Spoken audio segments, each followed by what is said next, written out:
together and all the work you've done, because it's late night reading, but it's really good.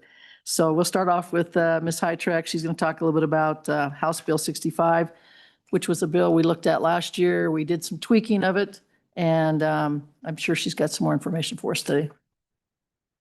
Great. Thank you, Madam Chair. Tanya Hytrek, Legislative Service Office, again, Operations Administrator and staff attorney to the various education committees. You asked for a review of House Bill 65, and recall you worked on that bill during the 2025 interim. It began as two bills. One was sort of a teacher rights bill, if you will, and then the other was more a student disciplinary bill. And then as you worked the bills, you requested a consolidated version, and we worked with various stakeholders to make that happen. And the result was House Bill 65 was introduced in the session, in the 2026 budget session, but it failed introduction with a vote of 28-34. And so I'll briefly walk through the bill. You probably remember it, but sometimes it's a bit confusing because we had two bills going at the same time. So this bill, starting on page 2, modified 21-4308. This is the statute that governs disciplinary measures and policies associated with those in Wyoming statute. And beginning on page 2, line 1 through page 5, line 13, these pages include requirements for policies to be adopted by the school districts. And you'll notice that there is not a permissive inference. It does require a mandatory adoption of either rules or policies. And those policies in an overarching fashion are to enable school district personnel to have the authority to enforce school and district behavioral rules to ensure that the education of students can continue in a safe environment. And as far as what those rules are to include, the first is classroom management, which could include cell phones and electronic devices. There was some discussion of that yesterday. The second is the requirement for parental involvement regarding student disciplinary issues. And there's actually two places in the bill that contain sort of similar requirements. The third is to enforce those consequences that are outlined beginning on page 4, which include removal of violent, abusive, uncontrollable, or disruptive students from the area of disruption on school property. And school district property is later defined. I'll point that out. And it also allows school district employees to use reasonable force to remove that student in the event it is to prevent injury of students or others and to ensure the safety of students and school district personnel. There's a reference to some Department of Education rules and regulations that are required for seclusion and restraint. So in the event that a student is removed, there are general rules that the Department of Education has that govern how that process works and what are appropriate means to accomplish that. And then moving on to page 4, there's a provision that allows for referral to the school principal or the superintendent for consequences. It does require consultation with the employee that removed the student. That was a large part of the discussion last year. And in the event that the potential consequences or recommended consequences differ from those that are recommended by the teacher, there needs to be a discussion with that teacher and notice in writing as well. And then, as I noted on page 5, Romanet 2, lines 8 through 13, this is the definition of school district property. There was a lot of discussion about this last year, and it was further refined, I think, in every draft. And that means any property owned or leased by a school district, including classrooms, property where school district or school-sponsored activities take place. And there's a definition of that in statute, regardless of location and transportation to and from those sponsored activities. And then moving on to page 5, line 15, this is subsection D.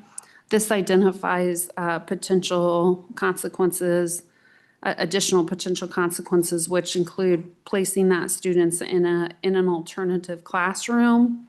And in the event that that student is placed in an alternative classroom, the student cannot be returned to the teacher's class from which the student was removed without written consent of a classroom teacher.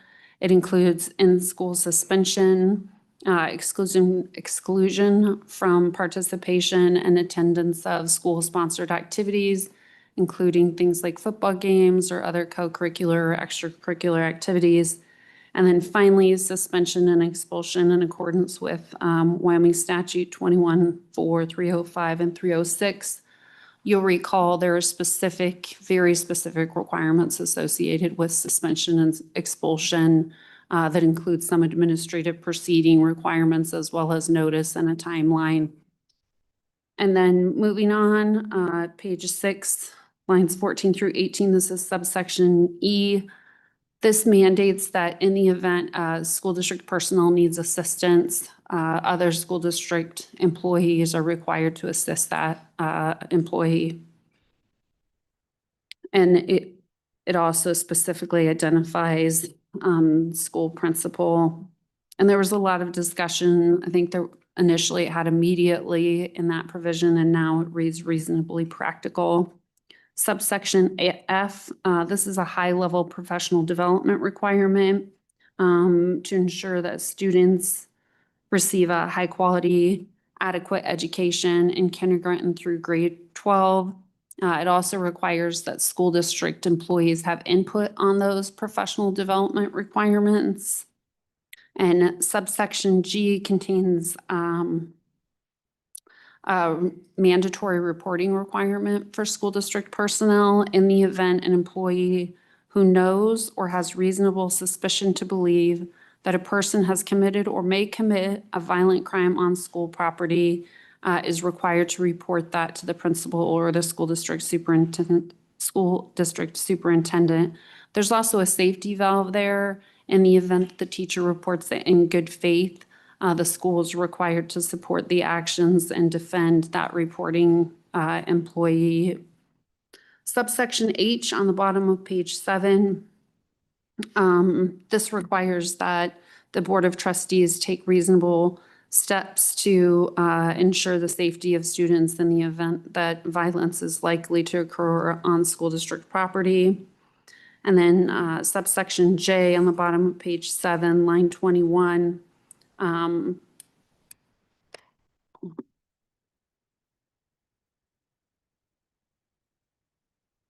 Oh, sorry, I lost my place there for a moment, excuse me, requires that employee that's reporting or that removes the student or is acting in a manner consistent with this statute shall not be subject to disciplinary proceedings, reprimand, or adverse employment actions.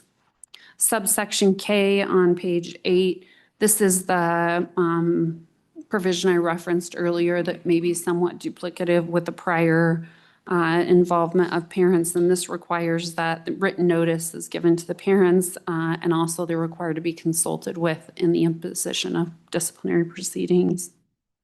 On to subsection M on page 8, line 13. These are reporting requirements. It requires that the schools report to the district reports to the WDE, and then the WDE reports to this committee. We ensured that there's a provision on page 8, lines 16 and 17 to ensure that that data is de-identified and doesn't include any personally identifiable student information to ensure compliance with federal and state law. And then finally, it repeals a statute that's no longer necessary because of the changes in this bill. You also in section 3 required that those policies be adopted no later than August 1st of 2026. And as a result of that, because it was July 1st of 2026, the bill included an effective immediate date. So subject to your questions, Madam Chair, members of the committee. Thank you for that, Ms. Hytrack. Questions from the committee? Great. Don't think they're awake this morning. Thank you for that. This bill, since, did it fail in the House? I can't remember. Okay, okay. I couldn't remember for sure and I was gonna look it up, just didn't get it done, so. I'm kind of wondering about doing public testimony on this bill, but I wanted to have some conversation with the committee first, instead of waiting. So what are your thoughts? What do we need to fix or change or do with this bill? Ideas? Madam Chairman. Yes, Mr. Kochek. Just for context, in the House, it failed on introduction. It had a clear majority vote, but not a 2/3 majority. I think it was generally pretty popular, but unfortunately, we failed to get it over that hurdle. I think, no, okay. No, Representative Williams, I see you guys moving, but I'm not sure. Okay, the House doesn't want to take any credit for this bill. No, I'm just kidding. Anyone on the Senate side? I know we worked the bill pretty hard and I know that there were some, like I said, we made some changes. And if the committee doesn't have anything, oh, there we go. Representative Gugamas. Thank you, Madam Chair. I guess my thought was I actually ended up voting against it just because I thought it became too broad when we merged the two bills together. It kind of facilitated a lot of problems in my estimation. It got too broad, too top-down approach. I was hoping to have a bill that would protect the teachers and the administration to enforce their own rules so that they could do what they feel they need to do and have some protection. That would be my goal in this. Thank you. I would agree with that, Representative. I think that was the tough part. You know, we merged two bills and they both had some good things. Any other discussion on this bill? All right. Well, no? Okay. Let's go ahead then and open it up for public testimony. We're going to go ahead since this is such a big deal. And I know we have some districts here, we have some administrators here, school board folks. So instead of waiting until, because the artificial section coming up next is quite different from what we're talking about here with discipline. So let's go ahead and open up for public testimony, unless the WD wants to come up and start us off. I figured you would. Welcome. Please introduce yourself. Thank you, Madam Chair. Dickie Shaner, speaking on behalf of State Superintendent Degenfelder. She hasn't taken a position on this specific bill draft, but just wanted to thank the committee for resurrecting the topic for this interim because it was an outgrowth of the Teacher Recruitment and Retention Task Force to deal with this very issue. And so hopefully the concerns and the opposition to the bill from last session can be ironed out through this interim and we can get something done on this topic. Questions for Mr. Shaner? Okay, thank you so much. Anyone else who'd like to testify, please come forward. Good morning. How are we doing today? Good. Please introduce yourselves. Madam Chair, members of the committee, my name is Nick Bellack. I'm with the Wyoming School Boards Association, and WSBA would like to encourage a careful look at how discipline works at the local school district level. Discipline is not only a legal issue, it's an operational one involving local board policy, building leadership, teacher support, parent communication, student needs, special education requirements, staffing, and school culture. Central question is whether this bill is addressing something districts cannot already do, especially under current law and local policy. Districts already use classroom management practices, behavior interventions, principal involvement, student codes of conduct, parent communication, and individualized approaches based on local needs, local context. So we would also encourage the committee to consider the practical impact on teachers and staff. Discipline policy should protect the learning environment while also recognizing educator safety, mental health, professional support, and access to trained behavioral and intervention staff. WSBA is definitely not opposed to continued review, but we strongly encourage the committee to ask what specific problem is this bill intended to solve? What do districts already do, as I mentioned before, and what is already required of districts? What barriers could prevent consistent implementation? And what is the time and fiscal impact of professional development in the bill related to the discipline practices? And with that, I'll stand for any questions. Questions from the committee? Yes, go ahead, Senator Rothfuss. Thank you, Madam Chairman. Any key or specific concerns with the language? Anything stand out that are of greater concern than others? In other words, if this bill were to go forward, would there be any key provisions that should be amended in your eyes? Mr. Black? Madam Chair, Senator Rothfuss, maybe a couple of provisions. I know I don't have the bill directly in front of me, but I know it states with educator discipline that that's going through the State Board of Education. I do believe that that is actually through the State Professional Teaching Standards Board that does that discipline. So maybe that would be amended. In terms of specifics, I don't have right at the top of my head specific things. I think I'd have to take that back to membership and bring that back for further discussion. Thank you. Other questions? Madam Chair, could I weigh in on Yes, that go ahead, question? Dr. Brown? So, Madam Chair, Senator Rothfuss, I think it's a little problematic when you're asking for a teacher to have to sign off on a student to come back into class, specifically when you may have a teacher that's having discipline problems and does not want a kid back in their class, but they need to be back and it may be a minor issue. So I think that's one of the issues that I would see that is somewhat problematic. And I'll testify a little bit more about some of that here in a minute.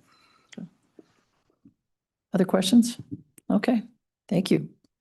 Go ahead, Dr. Brown. Madam Chair, Boyd Brown, I'm the Executive Director currently of the Wyoming Association of School Administrators. I see some real problems with the bill, especially for smaller school districts, because they're going to have some place to put a student if they can't go back to that class. So we're adding probably personnel and some other things to be able to do that.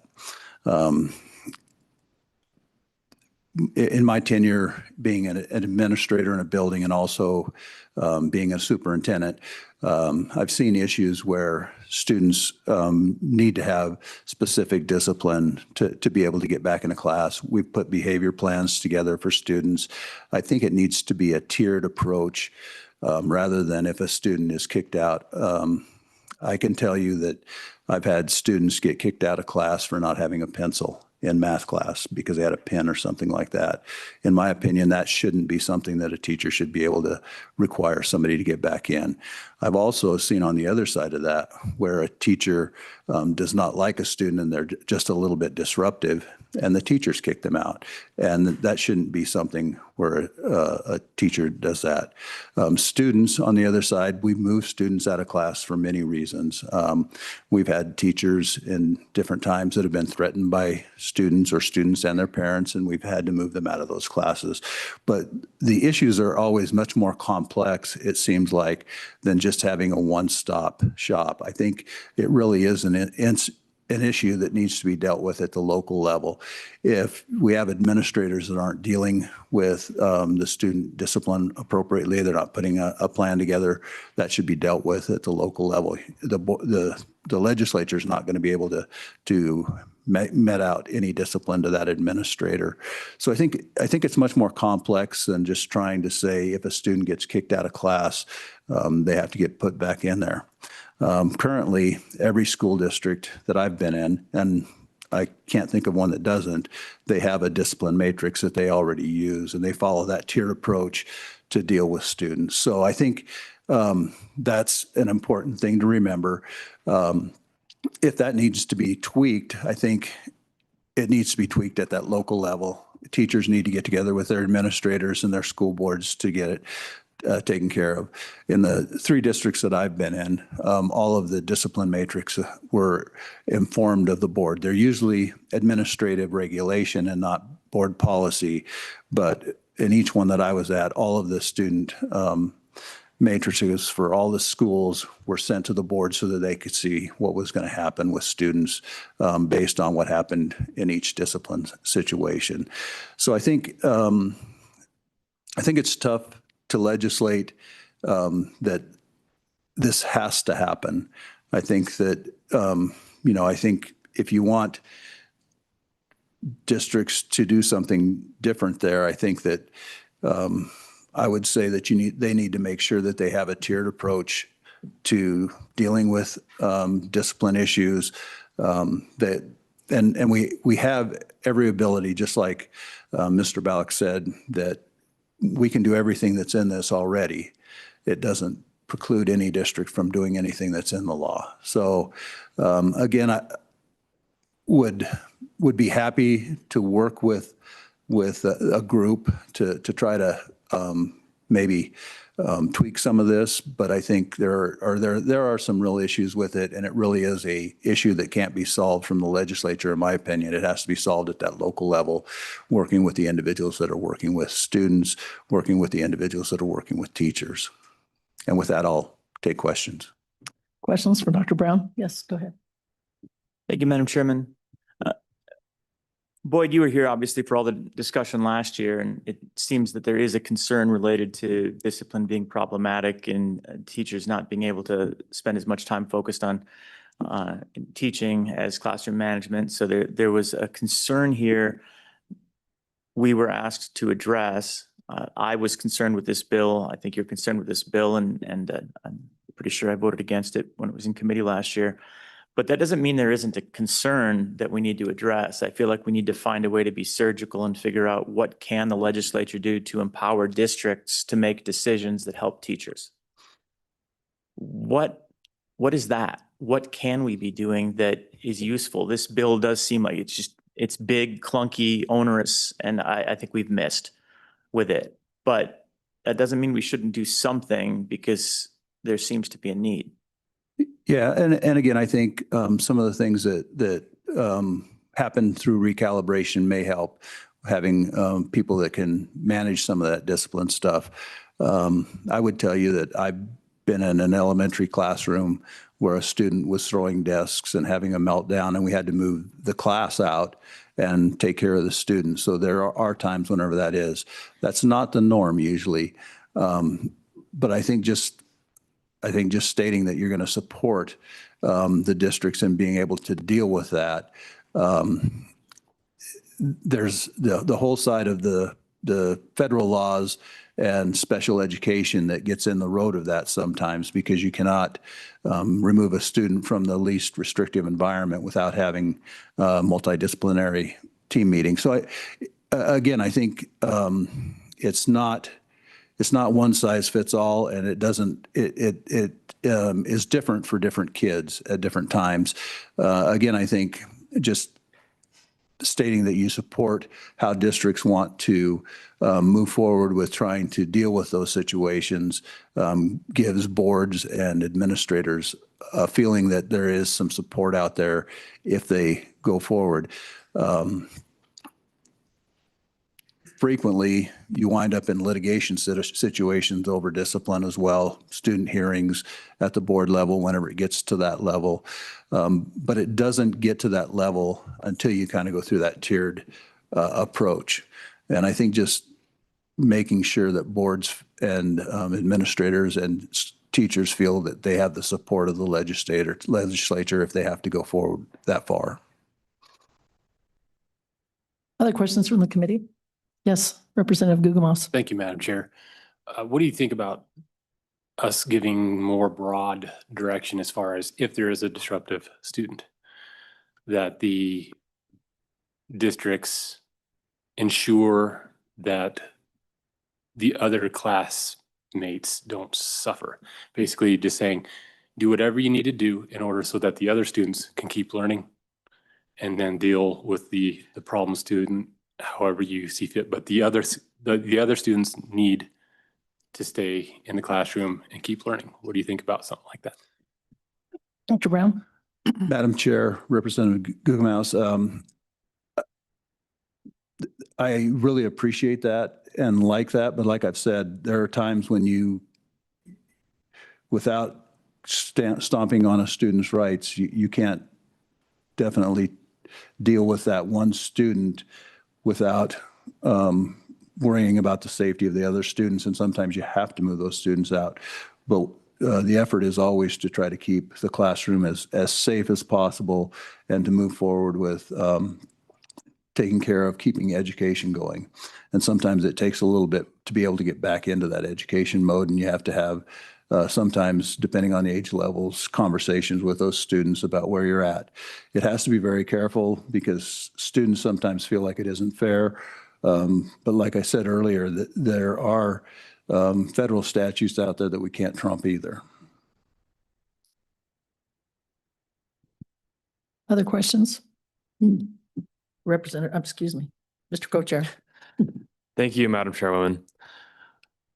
Looking at this bill, I do understand your concern of the right it would give a teacher to put somebody out of the classroom for an extremely minor concern, like not having a pencil, like you referenced earlier. I don't actually know if that would be a common occurrence. I would hope not. I don't think so.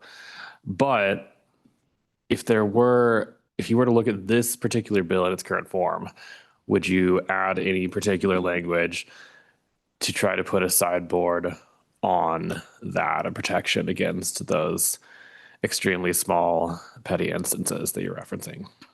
Dr. Brown? Madam Chair, Co-Chair, I think that would be an improvement, but I still think that the situations are much more complex than where you're at.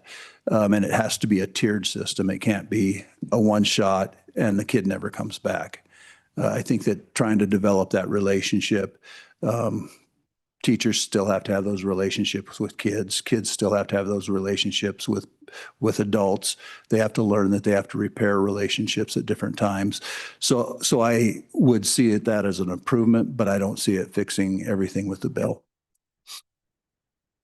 Qualified, yeah, go ahead. Thank you. I guess I'm asking more for the language and what that would look like. How do you see that working specifically in the bill? Dr. Brown? Madam Chair, Mr. Co-Chair, I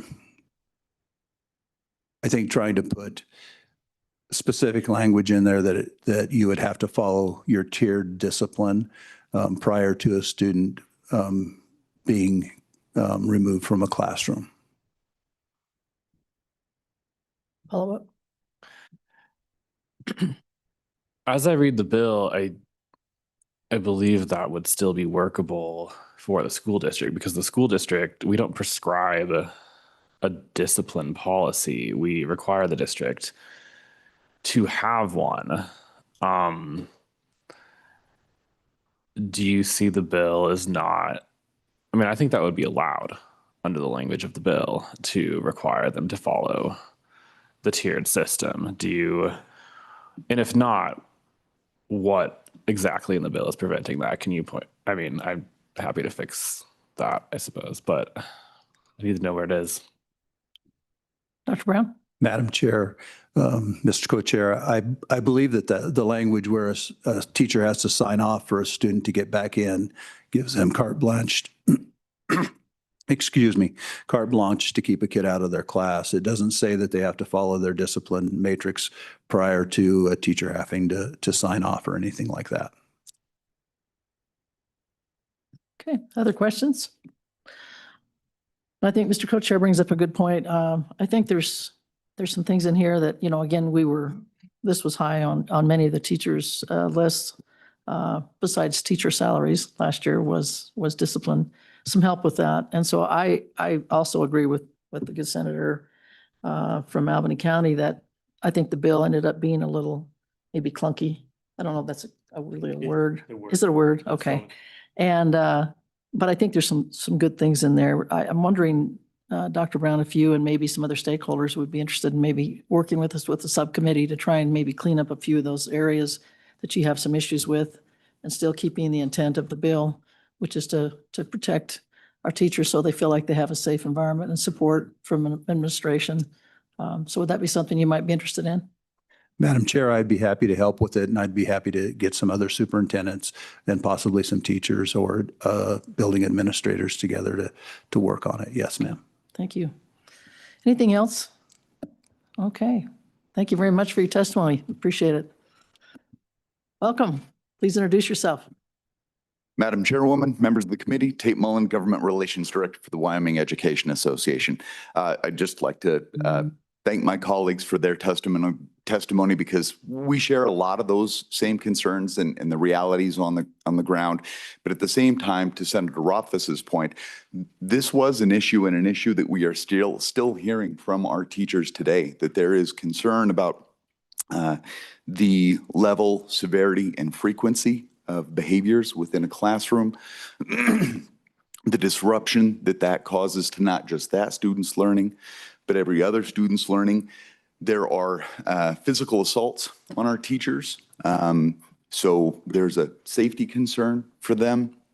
And trying to figure out, again, to your point, Senator Rothfuss, what is a surgical way that we can address these issues that are pervasive for many of our teachers and that are of a great concern, but at the same time aren't this clunky top-down approach that is unmanageable and then further diminishes local control. When we had conversations with these two bills the last time, one of our other concerns, and it is a massive concern, is what we did not want was something that would end up facilitating a bunch of expulsions or suspensions, because what we know is that then leads to the issue of the school to prison pipeline. And in a state where we have a significant number of incarcerated youth, we don't want to exacerbate that problem. So it will have to be very surgical, and the Wyoming Education Association would stand ready as well to work with a subgroup to figure out how we tackle this. And with that, I'll stand for any questions. Questions for Mr. Mullen? Yes, go ahead, Senator Scott. Madam Chairman, I've got a couple of problems that I've seen in the settings. One of them is just disruptive, out of control students, and frankly, Madam Chairman, there was a point about the turn of the century where my wife said she was working for the Child Development Center preschool, and they were suddenly having problems with kids that they hadn't seen before, and she attributed to breakdown in the family. And I suspect that was accurate. You can deal with an out of control 4-year-old, but that attitude where you've got the problem continues as the child gets older and harder to deal with. And I don't know how you legislate on that one. And the other problem I was aware of, an incident here with high school students that were, again, violent, threatening violence. I don't think they actually got violence because the police weren't called. But where a male teacher felt he had to come to the defense of the female teachers because they were being actually threatened by the students that were 17, 18 years old and physically adult males and out of control and really threatening the female teachers. And the school administration would not stand up for them, discipline the teacher rather than the problem. And I don't know how you legislate on that one. So I would be interested in your take on what can we do to try to deal with those kinds of problems. Madam Chairwoman, Senator Scott, I think you raised some great points. I think one of the other things, there's a great book, The Anxious Generation, right? The impact of technology, and it's not just within the United States. They've seen this across the world, and you can literally mark it with the invent of our cell phones. And it has had behavioral implications for our students. And I think that there was a new report that just said that in part because of that, Gen Z is going to be the first generation that will underperform the previous generations. To your point about how do we address some of these student behaviors? I think it's an interesting question because one of the things that we've long talked about is these students come to the school with these behavioral issues. Is there a broader conversation that we could potentially have with the members of the Labor and Health Committee? Are there systems that we can put in place, or are there support systems that we can put in place around the state within our communities for families to access that would help them with their child's behavior? We've seen other states like Kansas with low-income families being able to offer parenting assistance or basically a guide if they so choose. So I think that that's at least an interesting idea to explore because it will look at it more broadly, takes it out of the schools, puts it within the communities. I think that would be one thing worth exploring. In terms of the example that you have given where the administration supported the student and did not defend a teacher, this is, I think, one of the things that Boyd was alluding to is that it becomes incredibly complex within those situations, and what a teacher can and can't do in fear of reprisal or potential litigation or discipline, it becomes sticky. And I don't have a great answer for that one. So.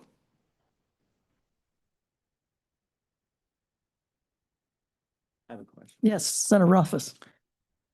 Thank you, Madam Chairman.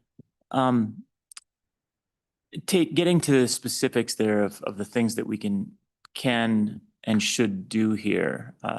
You know, I think you'd probably agree, just like we all have, that there's probably too much in this bill draft, but you've laid out some key interests that our teachers are not necessarily seeing implemented throughout the state in areas where we could potentially do better. Can you maybe summarize what those areas are where you see key interests that are unmet, that legislation is the appropriate path to resolve rather than just continued discussion between school board and local teachers and educators in the community? Mr. Miller? Madam Chairwoman, Senator Rothfuss, again, I'm a little nervous about a top-down approach. We do know that we have a problem, right? We definitely know that we have an issue. And when it comes to policy, you always want to be sure that you're using the right tool, right? That you're not using a 10-pound hammer for a little tiny little nail. And that's kind of what that felt like. I do think the idea of a working group, because again, like we do need to figure out how to address the concerns of our teachers that need for support. And I think Boyd was right. I think there's definitely some components in recalibration that are going to assist that. Obviously, the turnaround on that isn't super quick, right? It takes time for that to happen. But I know the language in the bill to Representative Andrews' point is, you know, districts need to have a policy. The concern, though, again, and to Boyd's point, that are we facilitating kicking students out? It's a concern. So I don't know if there's a legislative answer to this. I don't know if it's the right tool, but I definitely think we could continue that conversation and potentially explore that idea. And if it comes to the point where legislation, statewide legislation isn't the answer, we at least have the people in the room to facilitate the discussions to figure out what we need to do at the local levels. Okay, other questions? Oh, just go ahead, Representative. Thank you, Madam Chair. You mentioned earlier, Tate, about resources, you know, the possibility of additional resources. And in talking to my folks at home, they're two counselors in particular are at the elementary level are overrun. They literally cannot get around all the students that need that. And some of that behavior obviously is going to be able to be dealt with at that level. And so I think it's important that we look at making sure that we have the resources, the mental health and counseling resources, social, behavior, any types of those diversions would be very valuable in my opinion. And hopefully that's coming with some of the other work that the recalibration is doing and along that line. But that may be something to definitely put in this next round of discussion because, medium-sized districts and not, I'm sure that others are very similar to it, but they're speaking firsthand knowledge. They just can't get around to all the problems that kids are bringing in with them to school. So can't solve every problem, but we could sure take the edge off in many situations. Mr. Mullen? Madam Chairwoman, and I appreciate that, Representative Erickson. I think that, and again, looking at what transpired in recalibration, adding counselors, elementary counselors, reducing the caseload for those counselors are steps that will help. But again, to your point and what we had talked about earlier is that these students do come in with these behaviors, right? This isn't something that, Tim was fine at home and then all of a sudden he hits the classroom door and it's the Tasmanian devil. So what is it? And again, right, like here's that question of what is the role of the legislature? What is the role? How can we address this? And I think, again, that discussion of, well, what resources and pieces are we missing within communities? And that's going to vary, right, from community to community. What pieces are missing there so that we can, working with those families and working with those parents, offer them resources to where they can address their child's behavior so that they don't even come into the classroom with that behavior. I think it's worth exploring. Other comments or questions? Oh, do you have one? Go ahead, Co-Chair. Yes, thank you, Madam Chairwoman. I guess my question is that last year, I felt you guys were very supportive. Your group was very supportive of this bill in its current form. After working on it and combining the two bills into one bill, I thought we came up with something that most of us felt was workable. So what specific things in the bill became an issue between then and now? Mr. Mullen? Madam Chairwoman, Co-Chairman Andrew. So again, I'm going to come at this from what we had heard from our membership, right? Like the reason that we wanted to work with you all on this bill is this is an issue for our teachers, and it is something that we are here, and not just teachers, our ESPs, our paras. It is a big issue for them. And so we wanted to work with you all to figure out, again, what is the mechanism? How do we address this? Because currently, whatever we're doing isn't working, right? There's obviously an issue. So we wanted to be able to have that conversation. We had talked about, I think one of the things that we had in our version was essentially what districts already do, right? Like that rubric, that discipline rubric. And part of that's a legal issue too, right? So making sure that, we're addressing these things. And even at that time, we had still raised the concerns of we don't want this to be a vehicle to expel students because we know how problematic that is on the back end. So we had raised those concerns last year. I still think this is something worth exploring. I'm not saying that we don't support it because we do need to address this and we need to figure out how to do this and we want to work with you on that. So our position hasn't changed. We're just trying to figure out how we do this and what's the best way to do that. Thank you. I think we have somebody here on the committee that just volunteered to maybe chair the subgroup. So would your organization be interested in helping us with that subgroup as well as the School Boards Association? Madam Chairwoman, absolutely. Okay, thank you. No other questions for Mr. Mullen? Okay, thanks for your testimony. Welcome. Please introduce yourself, even though I think we all know you. Good morning. Chairwoman Schuler. Teresa Chalk, Superintendent, Lincoln County School District number 1. I personally believe that it's my job, the school board's job, and administration's job to protect both our staff and our students at all times. So I do have a lot of concerns about the bill as it's written and questions. So my first question is do you guys have the data from the 636 report to show just how many incidences we're talking about within a given year?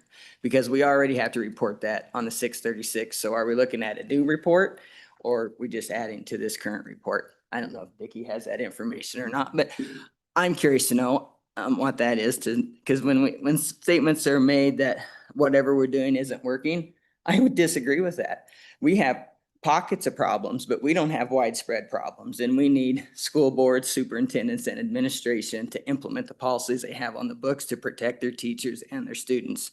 So my other question would be, it brought up, like, if a student didn't bring their pencil to class, the teacher could let them out. The bill states violent, abusive, and uncontrollable behavior. Those things need to be tied so that we don't have those issues if this bill moves forward. And then my other question was that for the teachers who feel that they have been abused, they've been treated inappropriately, and there was no recourse or the teacher wasn't supported, the student was, every district has a grievance process. Why aren't those teachers filing grievances on their support of their behalf? I just believe that we already have systems in place to address the issues and that we need to ensure that the systems we already have are being utilized before we move into creating another big statutory bill that may not be implemented either if they're not implementing their current policies. Because it is my job as Teresa Chalk, Superintendent Lincoln, want to protect my staff and students. That's what the school board hired me to do. And I believe that anybody who accepts that job needs to know that's one of their biggest jobs. And teaching is the toughest job in our nation. We don't need to keep making it harder. And I was on that teacher retention committee, Megan Degenfelders, and only 2 teachers brought this up. It wasn't the number one overarching problem. So with that, I think I'll stand for questions and I also wanted reasonable force defined. So define violent, abusive, uncontrollable, and reasonable force. Because if you don't define it, every district will have their own definition. With that, I stand for questions. Questions for Mr. Chalk? Yes. Oh, no, I guess you're just taking your pencil. Every time I look down there and I see you putting glasses on, taking them off, I never know if they're asking a question or not. Go ahead. Thank you. Teresa, is there anything statutorily that would be beneficial to you that you see, areas where maybe you're challenged as a superintendent from a discipline standpoint because the state isn't providing something or could do something better? You mentioned, for example, a definition of reasonable force. Maybe there's some value to something, and I'm curious if there's anything that's on your radar that you would like to see. I don't know statutorily. I think if PTSB was here or University of Wyoming, I think teachers need to be better prepared for classroom management than they ever were in the past. They're not prepared. We hire new teachers. I'm sure you know, Senator Schuler, they're not prepared with classroom management. So if there's something that we could do to better prepare our teachers for that classroom management. And then another issue would be that I know this is difficult to legislate, but I think every community struggles with their legal system when it comes to trying to get support for whether it be deferrals or when they do get in trouble and go to court. They blame the schools and they don't support us. If we could get more support whenever we are looking at those diversion programs, that would be very supportive. And then I had one more thing. I won't come back later, but I might email you if I remember it, but.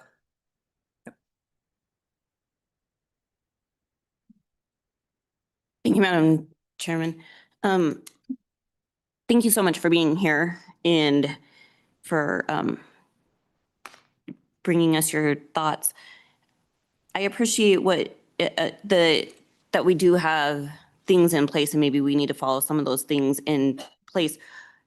Is there something that we can do for those districts that maybe it isn't? I mean, I hear a lot from parents in my community and teachers in my community that their kids' learning gets disrupted because of misbehaved kids in the classroom and how much time is taking away. And then I hear from teachers like they just don't feel supported by their administration, so they don't feel like there's anything that they can really do because they don't feel like there's support and that it's, we kind of have this misbehaved kids that they get what they, it's like they throw a fit and then They go with their- they get what they want. And so what can we do in areas that really is a problem?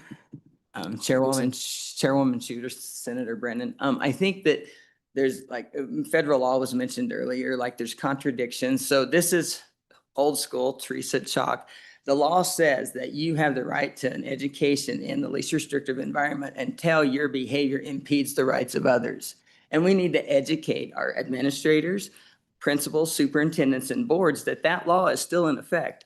And we have the right to remove a student when they are impeding the learning of others in the classroom. And I think that's key. And then I say all means all. We are here for every student. Every student, IEP, 504, not IEP, they have the right to a free, appropriate public education. And we have to have the resources to provide that. So I do think that there's a conflict there because you'll have parents, special ed, I'm a director too, special ed advocacies, push, push, push. And then your districts are scared to death of a lawsuit. So sometimes they're just scared to do what's right because of a pushy parent that has an attorney.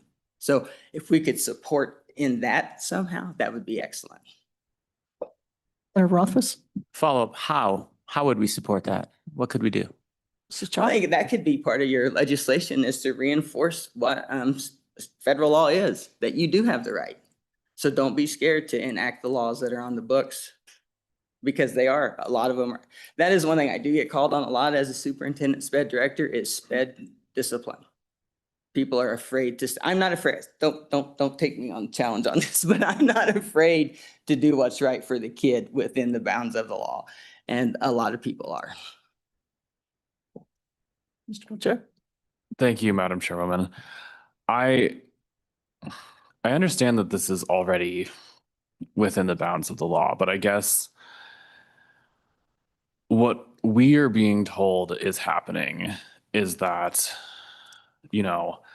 this everybody coming together from a 30,000-foot view, all the parties end up, throwing the teacher under the bus. Like the purpose of the bill was to give the teacher more say in the situation. I almost feel like giving the teacher that right was the only way what you're saying is going to happen, because I'm not saying it's happening in your district or anywhere in particular, but there's just a lot of anecdotal evidence of the teacher wanting to remove the child from the learning environment because that's the best thing to happen.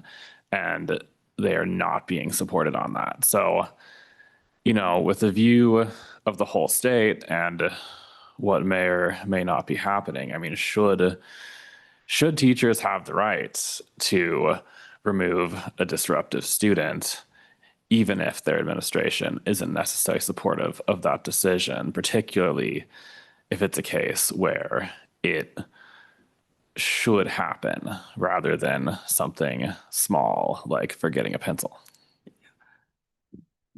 Chalk? Chairwoman Schuler, Representative Andrew, I believe that if it falls under violent, abusive, and uncontrollable behavior that's persistent and continues to go on, the teacher should have the process to go through, there should be a process for them to go through to prove that student is not functioning in that classroom.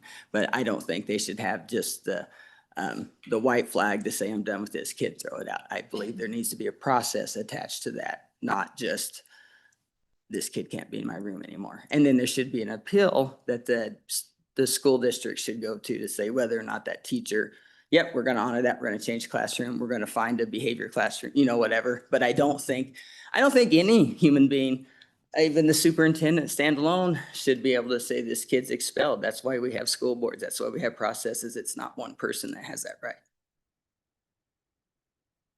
Any other questions? I have just one. Mrs. Chalk, I taught in the school about the size of the one you are in as well. I taught in a larger district and then a much larger district. I think obviously we're seeing more of these discipline issues in the larger districts Anecdotally, that's mostly who I hear from.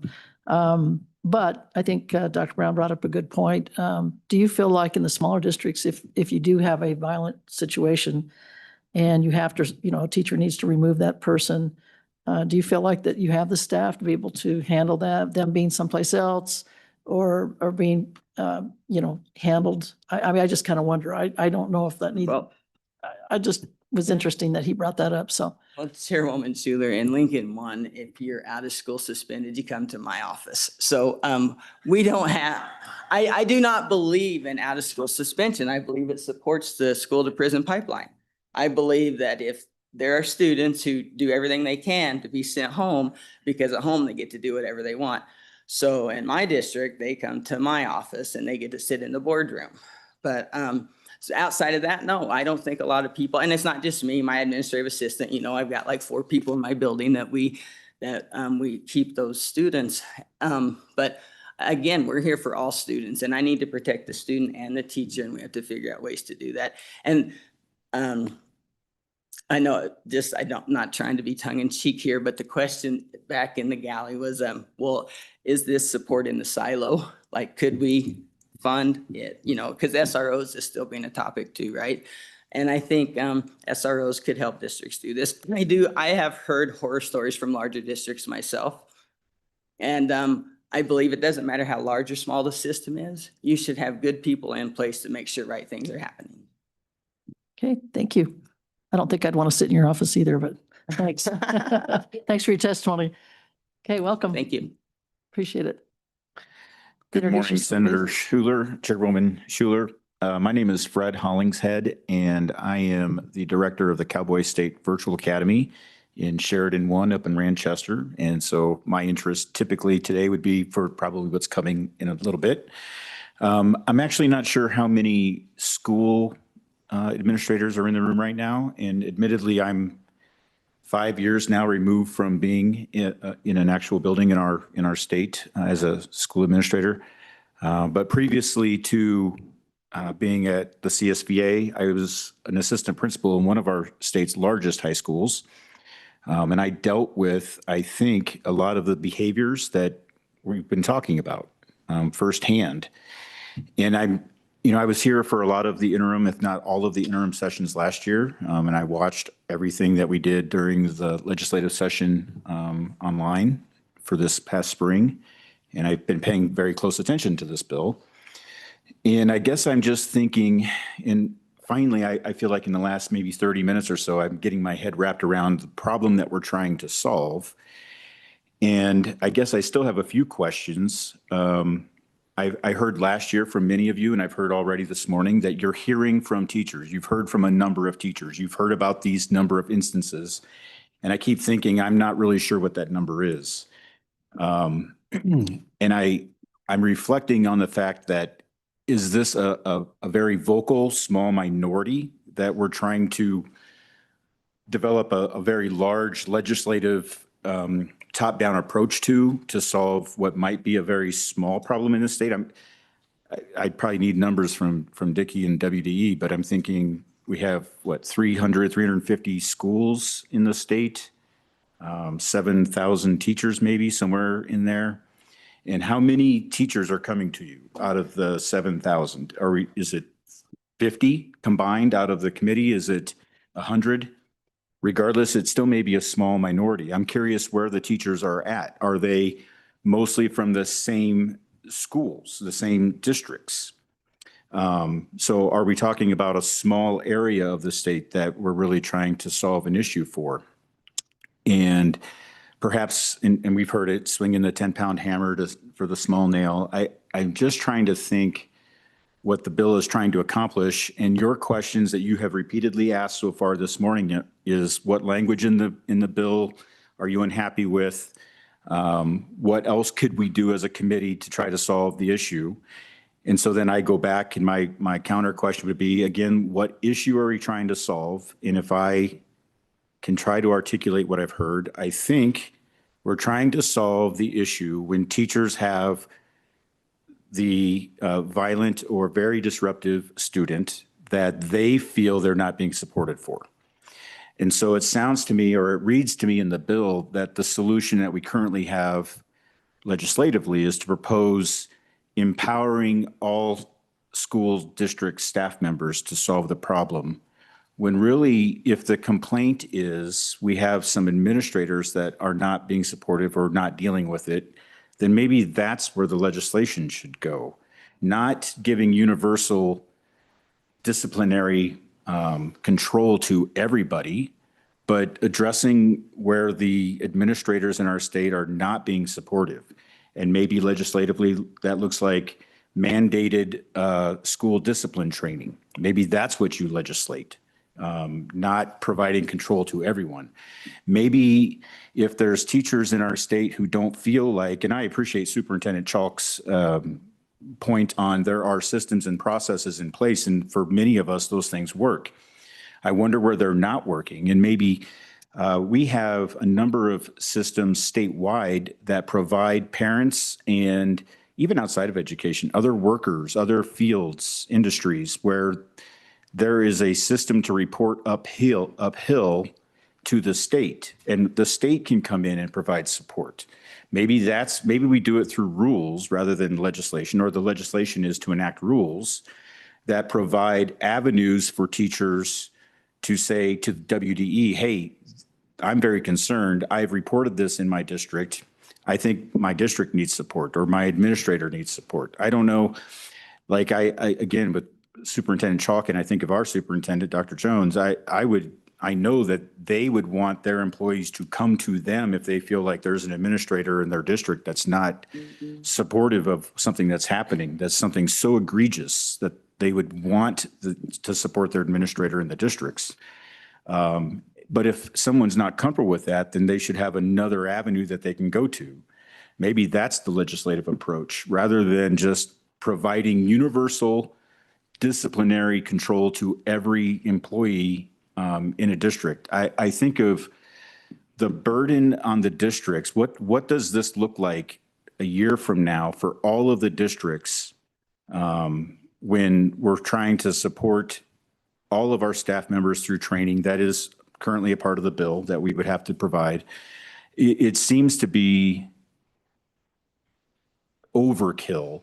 And it doesn't necessarily address the problem that you all have said you're hearing about from X number of teachers.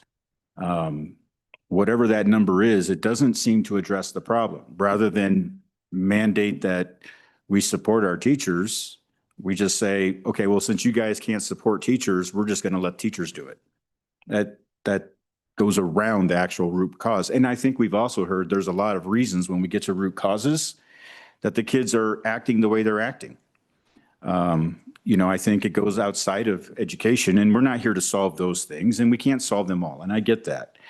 But simply empowering everyone to provide discipline is worrisome to me. I would also add, in my time as an assistant principal and doing discipline in one of the top 5 largest schools in the state, my goal was to always keep kids in the classroom as much as possible. And so often when students are being disruptive, it tends to come down to a relationship issue, an adult and student relationship. And so my method was to work on that relationship. I would meet with a teacher and the student to see what is going on. Why do you guys not like each other? What can we do? What is some common ground we can find? I want you to, you can't learn if you're not in the classroom. We've been spending a lot of time talking about achievement and NAEP scores and everything else. Pulling kids out and then giving somebody else the power other than me to put them back in the learning environment keeps them from learning. So I want kids in, but I also want them behaving the way we all expect them to behave.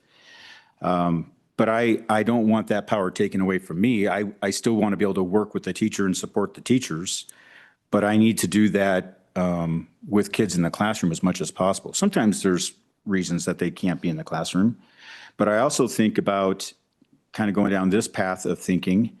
I have kids, I've had kids, I can't say have anymore, right? But I've had kids who would act out on purpose just to get out of the classroom because they wanted to teacher shop. They wanted to force my hand to move them into a different classroom. And I don't want that. Because that gives all kids permission to act that way. Now I've got a teacher with no kids in the classroom. I want to be able to put kids back in the classroom, but I also have to be able to train teachers, and I have to work with students, I have to work with parents, I have to do these things. A lot of the job as an administrator is like consensus building and relationship building. And I feel like the bill as it is now, and you specifically asked, I said it already repeatedly, what is the concern with the language? My concern is you completely strip the power out of my hands and you distribute it to everybody. I want to follow our processes, and I want to build consensus and relationships, and I want to be able to put kids back in when I feel they're ready. And I don't want someone to have to sign off on that. I've been hired by the school district to enforce discipline and make those decisions. And if your concern is that I'm not being supportive of teachers, then legislate me. Don't legislate and empower everybody else is my point. Questions for Mr. Hollingshead? Yes, Mr. Co-Chair. Thank you, Madam Chairwoman. My concern is at this point is that we're going into, I think we're just getting into the weeds. I mean, I think we're possibly being a bit sensational about what this bill actually does. The whole purpose of it, and if there needs to be some sideboards, that's what we're here for. But if there is a disruptive student that is causing problems for the rest of the classroom, and a teacher has, 15 to 25 students, whatever it is, then she should be able to have a student removed from her classroom to continue so that the rest of the students have a good learning environment. And if that were just happening, if that were being taken care of all the time, I don't think we would be talking about this bill. But we're hearing that it's happening from students and parents. And I mean, you're asking us to legislate you instead of giving everyone the authority, but I guess I am inclined to put the trust in the teacher who is dealing with that student and has to be the one that student is given back to. I don't see this as a heavy-handed top-down state approach. I mean, most of this is just directing schools to come up with their own policy, and then we're giving a right to the teachers to be able to control their own classroom. It just doesn't seem to be the sweeping top-down law that everyone keeps referencing. Would you agree? Mr. Hollingshead, do you have a comment? Yeah, Chairman Schuler, thank you. And Representative Andrew, I think I would say it seems to me anyway that you're hearing that many of us are not reading the bill like that. And so it seems like the language is very strong and does empower everyone versus mandating or legislating. Maybe the legislation should be the requirement that districts and schools have a process that provide teachers the ability to remove students, and that districts and schools can control what that process looks like, which up to and include the teacher's right to bring the student back in when these conditions are met. Rather than but I think what I heard you say was we're not telling districts and schools that they have to do these things. We just want them to have a process. But I don't think that's how the bill reads. I think it says we have to do these things. There's a lot of shalls in there. And instead of shalling me to let anyone take a kid out and not put a kid back in until they've signed off on it, and it's instead of shalling me to have a meeting with the teacher and put in writing, this is why it's different than what you have said you want me to do for you, maybe the shall should be, I should have a plan in place that meets your requirements, but we're still going to work our process, which can include the ability to have the teacher sign off on it when it escalates. I can't tell you how many times when a teacher comes to me and says, I'm really having a problem with this student and I need you to do something about it, my first question is, what did the parent say when you called them? And then the teacher says, well, I haven't called the parent. Well, I would want the first step before I let a teacher kick a kid out. Now, again, highly disruptive, violent students. I'm talking about in general, before I want a kid kicked out, I want a parent contact. I don't see anywhere in the bill where a teacher shall contact a parent before they remove a student. Again, if they're being violent and throwing a desk, we're not calling mom first. But I just want to be clear. I think there's other processes that need to be included before we just immediately jump to teachers shall have the right to remove any student. And then I can't put them back in until. So again, I haven't done this in 5 years, right? So I'm talking like it's present tense, but and I feel like I shouldn't be speaking for all administrators in the state. And I would, if there's any more in the room, I just don't know how many there are. So I'm here saying, as a school administrator, these are the things I'm thinking about for your bill. Any other comments, Mr. Hollingshead? Senator Scott, did you have one?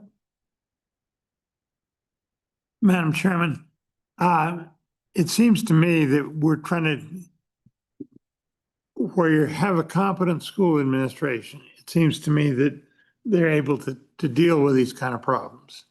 But we have difficulties in our school systems where there isn't that level of competence, and teachers are getting into an impossible situation. And what I'm looking for, and I'm not finding, is how in the heck do we deal with that one legislatively? And is there a role here? Is there a place where maybe we should give the teacher the ability to contact Department of Family Services to help deal with the kid? I don't know. I'm groping. Madam Chairman, I'm looking for suggestions where, what do we do when the administrator is not responding competently? Mr. Hollingshead, do you have a comment? Yeah, very quickly, Chairwoman Schuler and Senator Scott. I think I would go back to something I said earlier, which was, legislatively, thinking from your standpoint, mandating school discipline training for school administrators. That could be a great place to start, making sure that all administrators are competent in school discipline from your views, from what you're hearing from your constituents. I would add on to that now and say, when I went and pursued my master's in school administration and in my endorsement, I took a school law class, and I feel pretty competent in school law. And I feel confident in enacting decisions as a school administrator because of my knowledge and understanding and my ability to apply school law to disciplinary situations. I don't feel confident that all of my staff members in my building have my level of understanding. And it worries me that we would be providing that opportunity when we may make a critical mistake. We being our staff as a whole, somebody could take a misstep.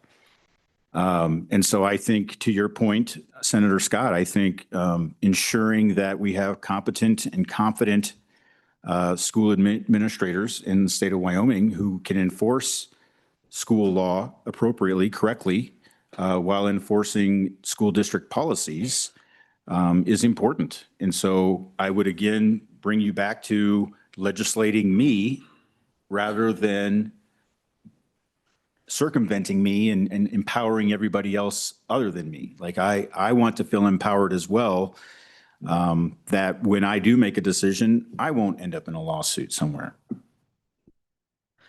Okay, thank you, Mr. Hollingshead, for your thoughts. Who's up? Please introduce yourself. Thank you. Matt Davidson, Superintendent Bighorn 1. And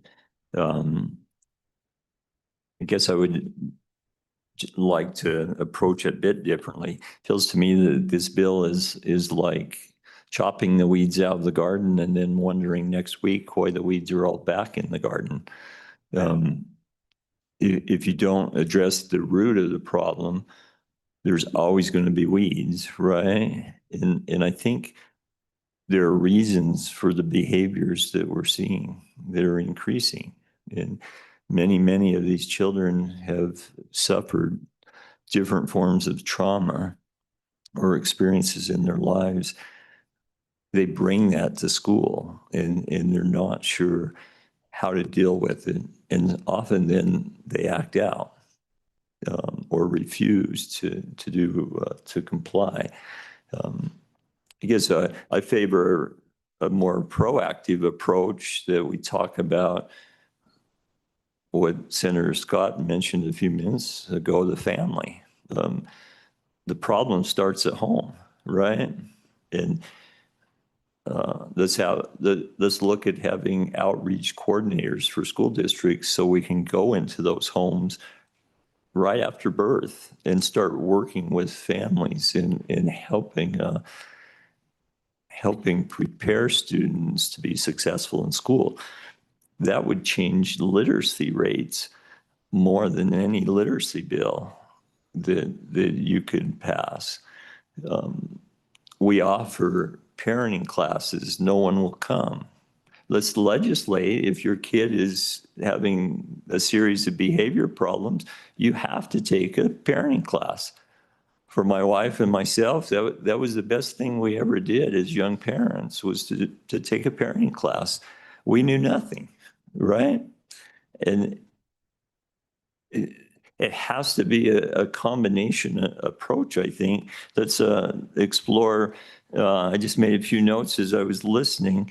I think integrated care models where we have community systems that integrate with school systems to provide some of the help with the mental health needs, dealing with the trauma. That should be a community issue, not a school issue. Everyone, we should gather those resources, I think, and give access to those families who don't seek those resources on their own, or in rural communities like the ones that I represent.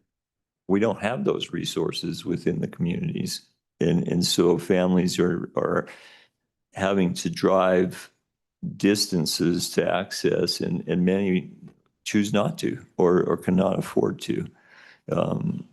So let's look at addressing those kinds of things. And I think if we would try to eliminate the start of the behaviors, we'd be in the long run way more successful than trying to react to the behaviors that we have. So, yeah. Any questions for Mr. Davidson? Yes, Senator Scott. No, I think we're starting to get somewhere. I very much appreciate the witness, and let me say there is out there a protocol that can perhaps deal with this. There was some very good research done on public health nurse home visitation program, where if you targeted mothers in particular who are young, poor, and unmarried, had the public health nurse visitation on a particular protocol, started if possible before birth, but identified those mothers and had a visitation program that were aimed at those. And really, it was teaching them how to be good mothers, what it amounted to. Research that was done and published in Journal of the American Medical Association by a fellow named David Olds down in Colorado. We enacted legislation to implement that program. in about the year 2000, Madam Chairman, the health department bureaucracy has been totally unable to implement it effectively in all these years. And we followed up for quite some time, couldn't get him. The way to solve it, and it doesn't solve anything, but their 15-year follow-up was that when the child became the baby they wanted a home visit for became a 15, 16-year-old, the level of antisocial behavior fell to 40% the level that the control group was seeing. Study done in Elmira, New York, and Memphis, Tennessee, with that kind of a follow-up and a large enough sample. I think the only way to get it done, our health department is not capable of doing it. Our public health nurse system is not. It demonstrated that thoroughly. We heard from them again in this room 2 weeks ago. They're not getting it done. Now you have a problem because the people who need it the most would rather they didn't be subject to this. You have to find a way to get them in. But where it has been done, it has been very effective. Madam Chairman, if you want to do something, come back and take that program, give it to a different department, tell them to contract it out so that it has to be done by a private organization, that if they don't reach the target population, because it doesn't do any good with the general population. They know how to handle the kid perfectly well, but there is a subset that doesn't. And you get to that target population, health department was the logical case because you can identify that target population. Most of them gave birth on Medicaid, almost all of them. Now, not to say that all the women who give birth on Medicaid need that assistance. They don't. It's a small minority, but it's the minority that's causing the trouble. You put together a bill like that, say it has to be contracted out, has to be managed by a different department because the health department can't do it. I think you might eventually start to really get somewhere where we were reducing the level of problem that we've seen. They say we've tried it once and it didn't work because the bureaucracy couldn't do it. Who needs a computer when we have Senator Scott? Yeah. It's just like Google over there. Anything that you want to add, Mr. Davidson, or? No, I think that was the extent of what I want to say. So, yeah. Well, thank you for your testimony. Appreciate it. Sorry. Good chair. Go chair. Oh, go ahead. He has a. Thank you. I think this testimony is a clear example of why we need a bill like this. I mean, we're blaming parents for the issues of school administration. I think this is a clear example of school administrators trying to blame everybody but themselves for the problems in our schools. Thank you. Please introduce yourself. And we'll probably take a little break after this, if you're all right with that, folks. Chairman Schuler, my name is Jeff Jones. I'm the superintendent at Sheridan District 1, Tongue River and Bighorn. I've heard a lot of things that could contribute to positive student behavior. A lot of them aren't going to fix our problem right now. I think the point of this effort is what can we do right now? If the analogy is we have a basketball team with 3 players that don't have basketball shoes, we can improve society, we can improve pay so families can easily afford shoes, but that's not going to help right now. And so Representative Gugemas nailed it earlier. We need something specific that allows people a clear path to utilize the specific instructions already in place to remove a student if that's what needs to happen. And it's already there. This is our school board policy. The board shall give every possible support and protection, legal and otherwise, to its staff in carrying out their respective responsibilities and the maintenance of good discipline. I can almost promise you that that's in every school board policy. But if it's not being enforced, then things like this arise to fix it. I get that. So let's fix it with enforcing what's already in the rules. How do we do that? Give specific direction from either, if it's going to be in legislature, broad enough to make sure that that is facilitated without repercussions for teachers. That's great, but it can't just be teachers are the only ones that take that path. This is my 33rd year. I can tell you 2 weeks ago, I had to talk to an administrator who reached out to me because a teacher didn't want some problem kids in their class next year because it was an advanced education class. We don't just take the good kids, okay? So that's not how we do business. But if that teacher had their way and they had the green light to do that, then we just created a problem where we're going to get sued. So there has to be checks and balances, but the key is enforce what we already have in place. And if it's not happening somewhere, then teachers need to be empowered, whether it be through the legislature or through the WDE, that they can pursue their channels within the district that are already there without repercussions. And if they do that and they don't get satisfaction, then they can go to the next level, which is the superintendent of the school board. As long as those channels are able to be fulfilled without repercussions, I don't know where legislation fixes anything. Questions for Mr. Jones?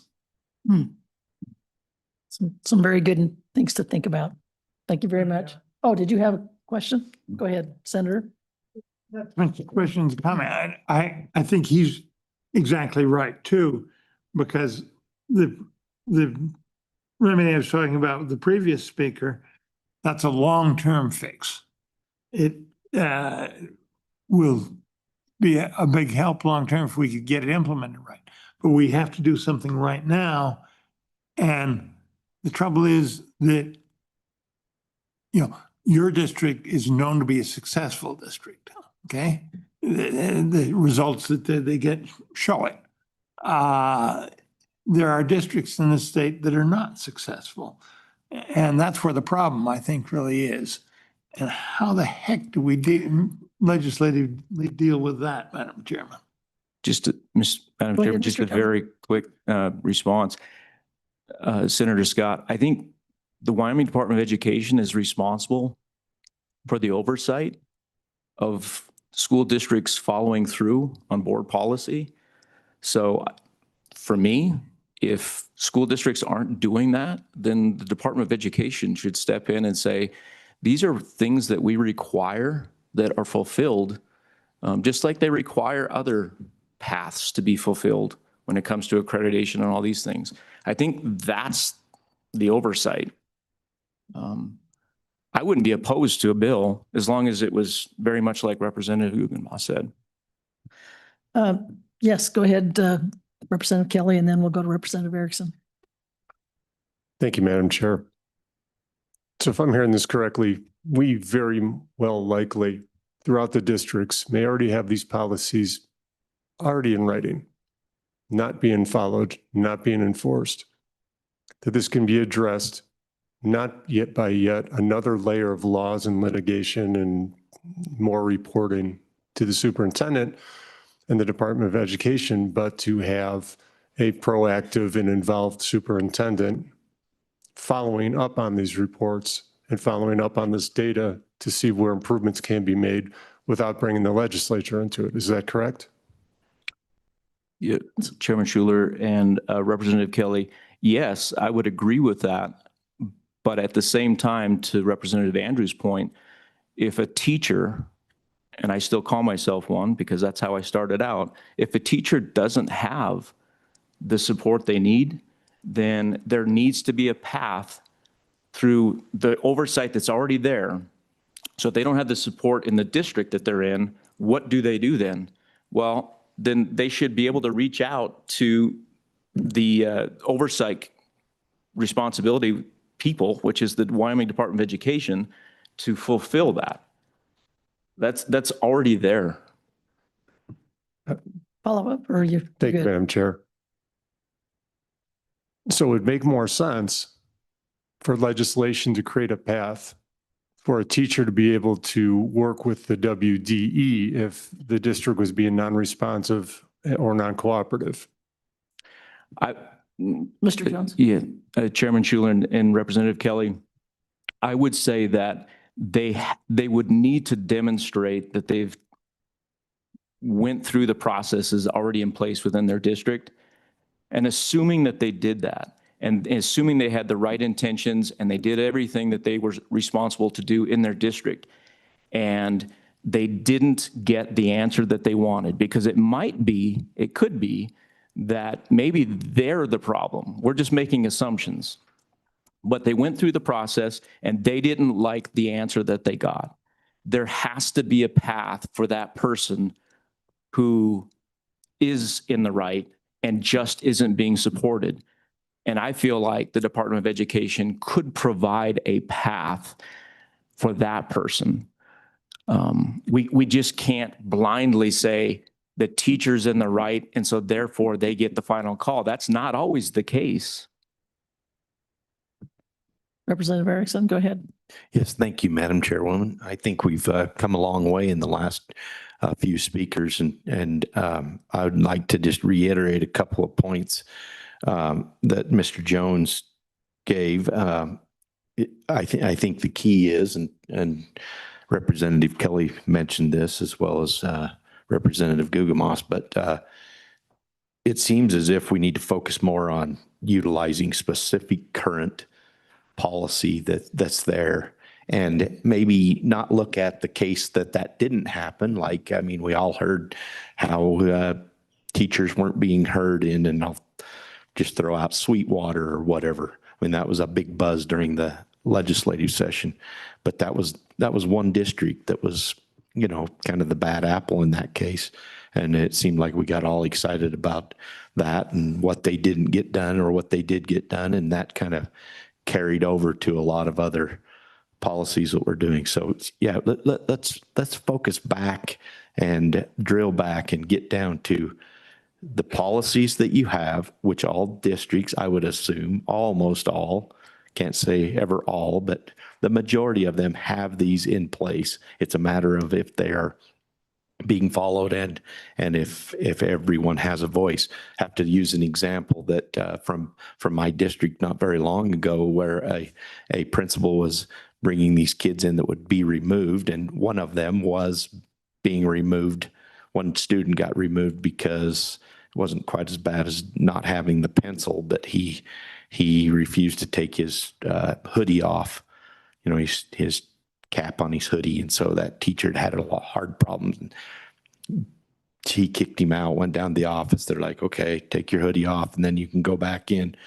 Well, it got worse than that, where they would remove for some fairly significant problems, and that student would walk back in, you know, like, here I come, I'm back in class, and he was almost taunting the teacher. And that become a problem with that particular principal. Well, that principal is no longer teaching. This was his last year.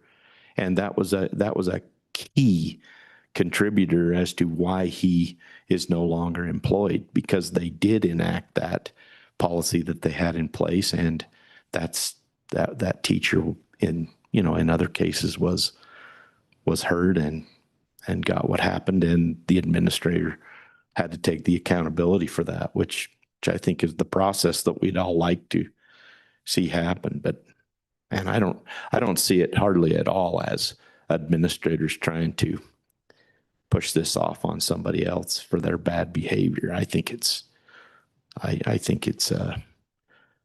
there, the process can be there. It's just if we give them the ability and the right to be able to use their own policies. And I appreciate your comments on that. Thank you, Mr. Jones. Appreciate it. Well, we're running a little behind schedule. Obviously, this bill created a lot of discussion today. So what I think I would like to do, if the committee's okay, would be to go ahead and put Senator Rothfuss, since he volunteered, in charge of a subgroup. And I would like to have anyone in the room that, or anyone on the committee, or anybody that is interested in contacting Senator Rothfuss and working with that subgroup to see what we could come up with that might be better than what we have here, but at least deal with some of the issues that we're obviously hearing about throughout the state of Wyoming. So if you, committee okay with that? If we do that? Okay. With that, then we'll go ahead and close public comment, and we will take a break. We are behind, so I'm thinking maybe we were supposed to start with artificial intelligence at 9:30 and it's 10:10 right now. How about just a 10-minute break? I know I'm asking a lot because you'll probably take 15 anyway, but let's try to be back at 10:20. Thank you. Yeah, that's what it'll be.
Well, let's see. We've got 1, 2, 3, 4, 5, 6, 7. We need one more. One more legislator needs to come to the front really quick, and we'll start. Yeah, sure. I did.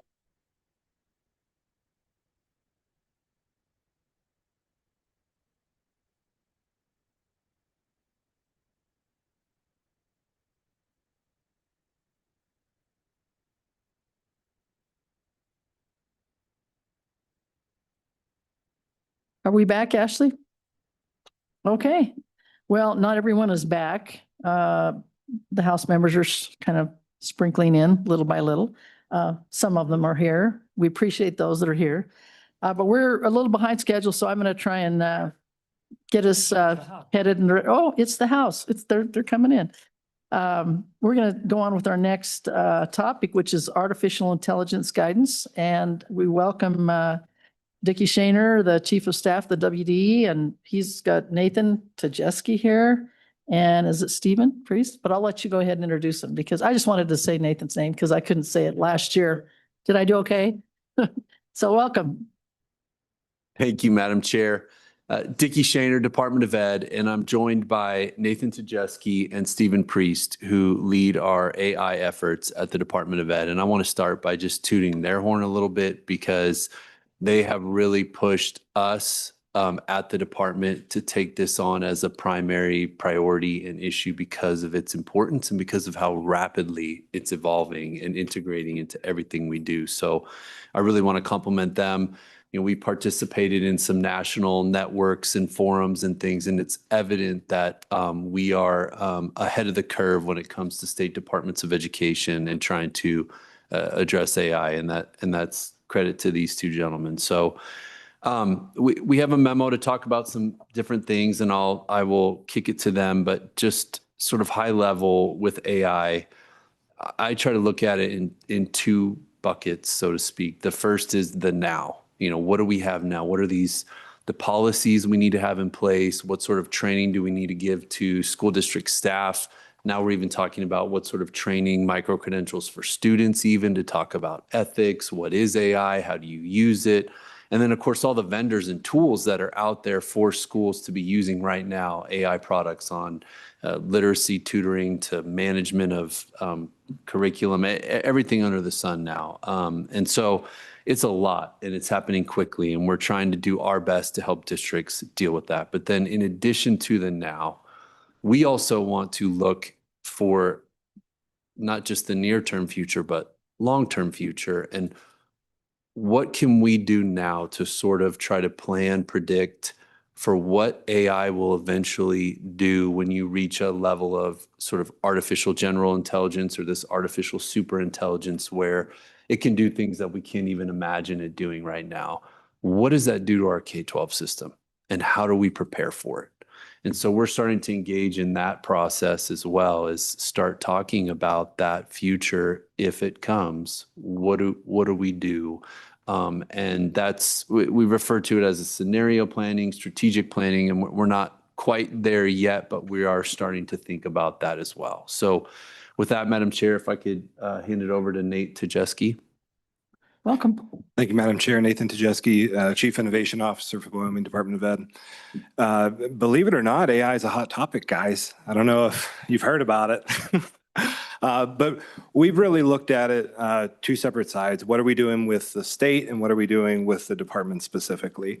And really that has come down to tool usage and training. So Stephen's done an immense amount of work, the national organizations was previously mentioned, on creating trainings for teachers, school administrators, district staff on what is this, what does it look like, how do you use it? And we're not so much on, yes, one particular tool, one particular model. That's not a super great approach.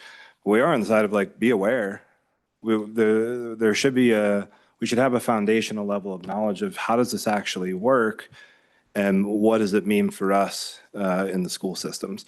So on the training side of things, we've looked at the data security, data privacy, and ethics. And then based on feedback that we heard almost like an AI 201 or a 301 of, all right, how do I actually use this in my classroom? Because we've seen with ed tech for several years, the gimmicks of different programs and the gimmicks of different tools. So what does it look like to actually use it? And it's not just another thing that we're loading onto teachers, but how do we use it so it's of the benefit of students, it's of the benefit of staff? And that's what those courses are predominantly focused on. The other side is how do you look at using different tools? And we've worked with tech directors on what does proper vetting look like. We have a toolkit that Stephen was a part developing with some other states on how do you choose the correct products and what do data privacy agreements look like, because the actual level of data security concerns involved with all this is pretty staggering. So the level of importance that there is on establishing a quality vetting process and knowing where student data, where staff data, where school data is going in regards to all these different tools is wildly important. So he's done a great job of developing that out with the national cohorts that we've been a part of, and all that's just available and free to all of our school districts.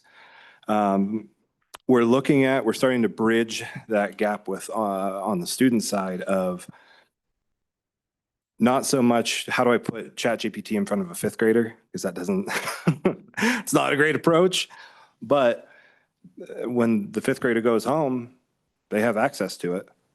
So what does it look like to use that safely? What does it look like to use that responsibly? Because for as many concerns as there are about academic integrity with it, the same level, if not more, exists on uneducated use. Because right now, if you talk about what students are using, their exposure to AI is through Snapchat.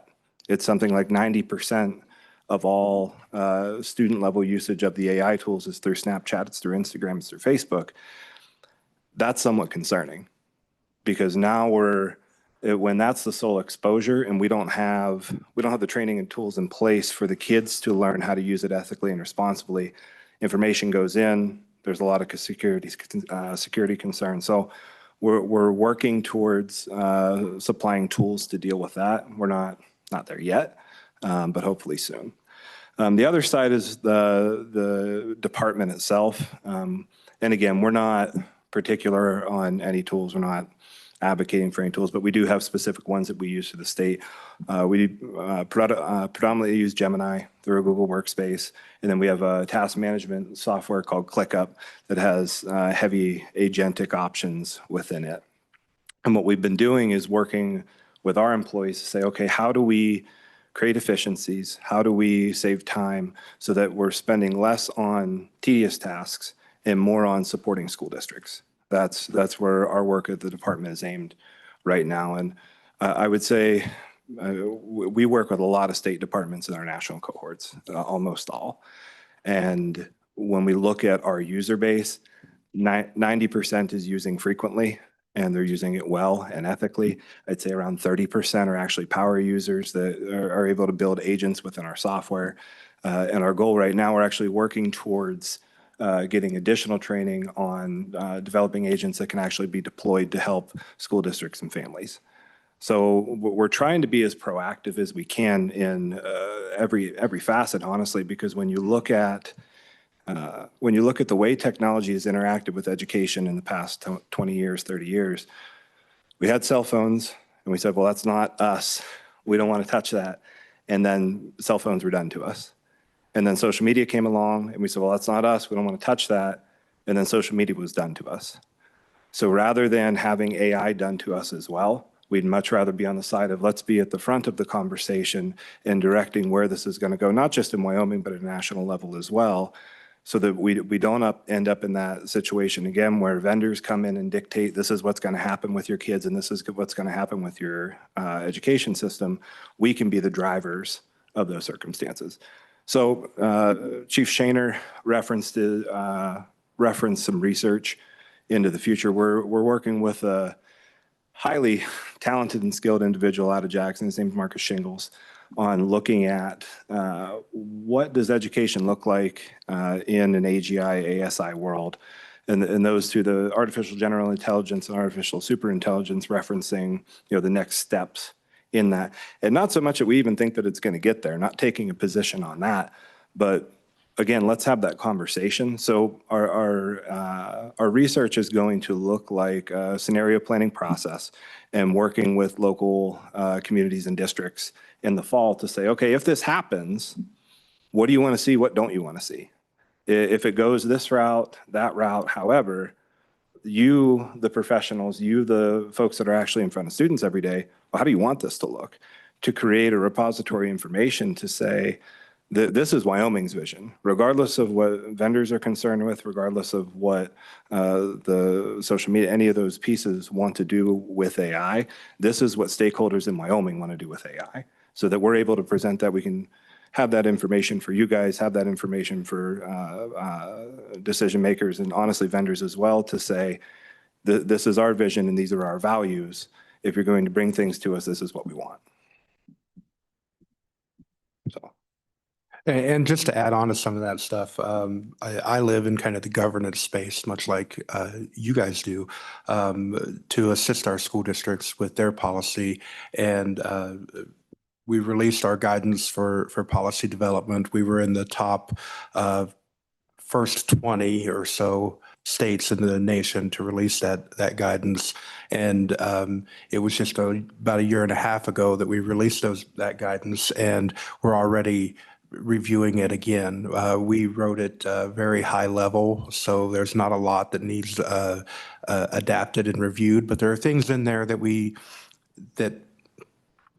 weren't thought of, that weren't around, like the sycophancy, where AI just supports everything you say, and wants to support maybe even some bad ideas that you put in there, as well as the agentic stuff.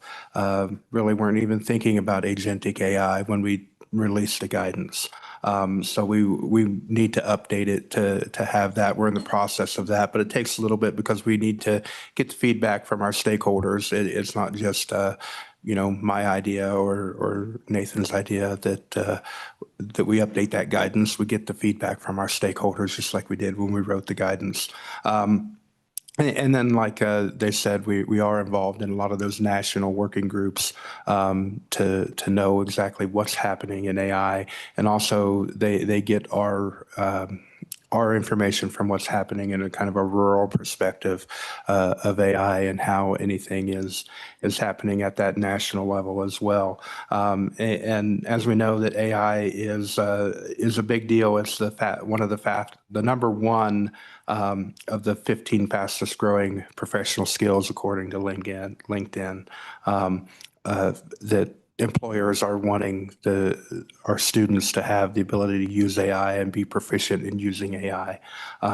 So we want to make sure that our students know how to use it ethically, responsibly, and in a safe manner, and not learning how to use it from Snapchat or something like that, and something on their phone.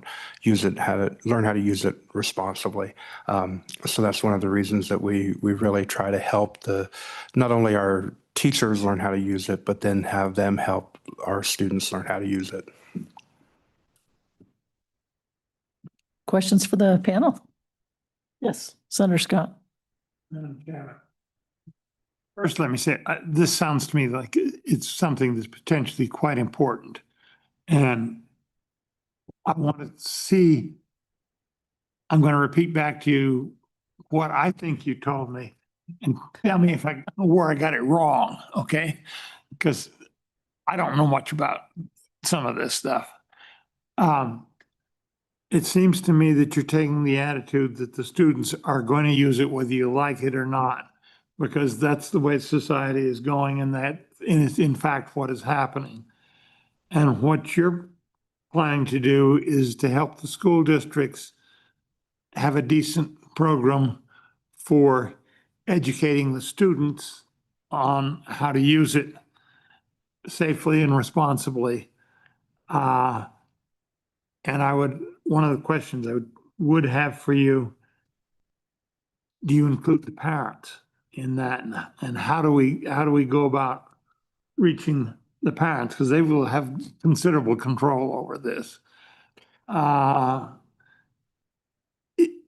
Am I right in thinking that that's where you're going? And I'm looking for the legislative role in this, if there is one. And it would seem to me, Madam Chairman, I'd want their opinion on that, is if the AI providers are being troublesome and doing things that are going to be harmful to the kids, then we may have to legislate on that. That's something maybe we can prevent. Am I understanding where you're coming from properly?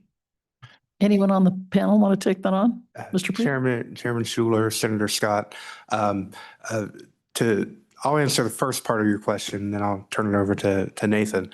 Our training and our resources, we have currently, the initial focus was for school administrators and for teachers, because we had to start somewhere.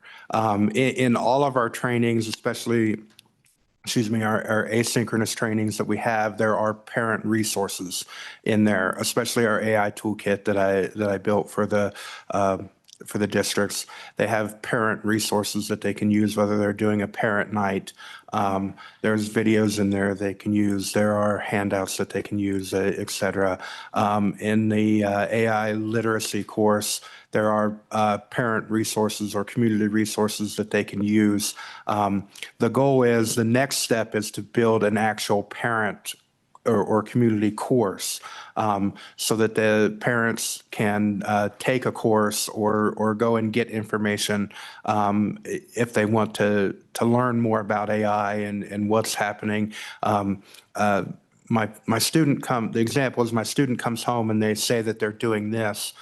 I can go learn more about what exactly they're doing. So to that comment, yes, we're working on those. We don't have them all done yet, but yes, we're working on that. One thing that has happened in some of those national groups is we're trying to work with some of the vendors to have them help assist with some of those parent resources.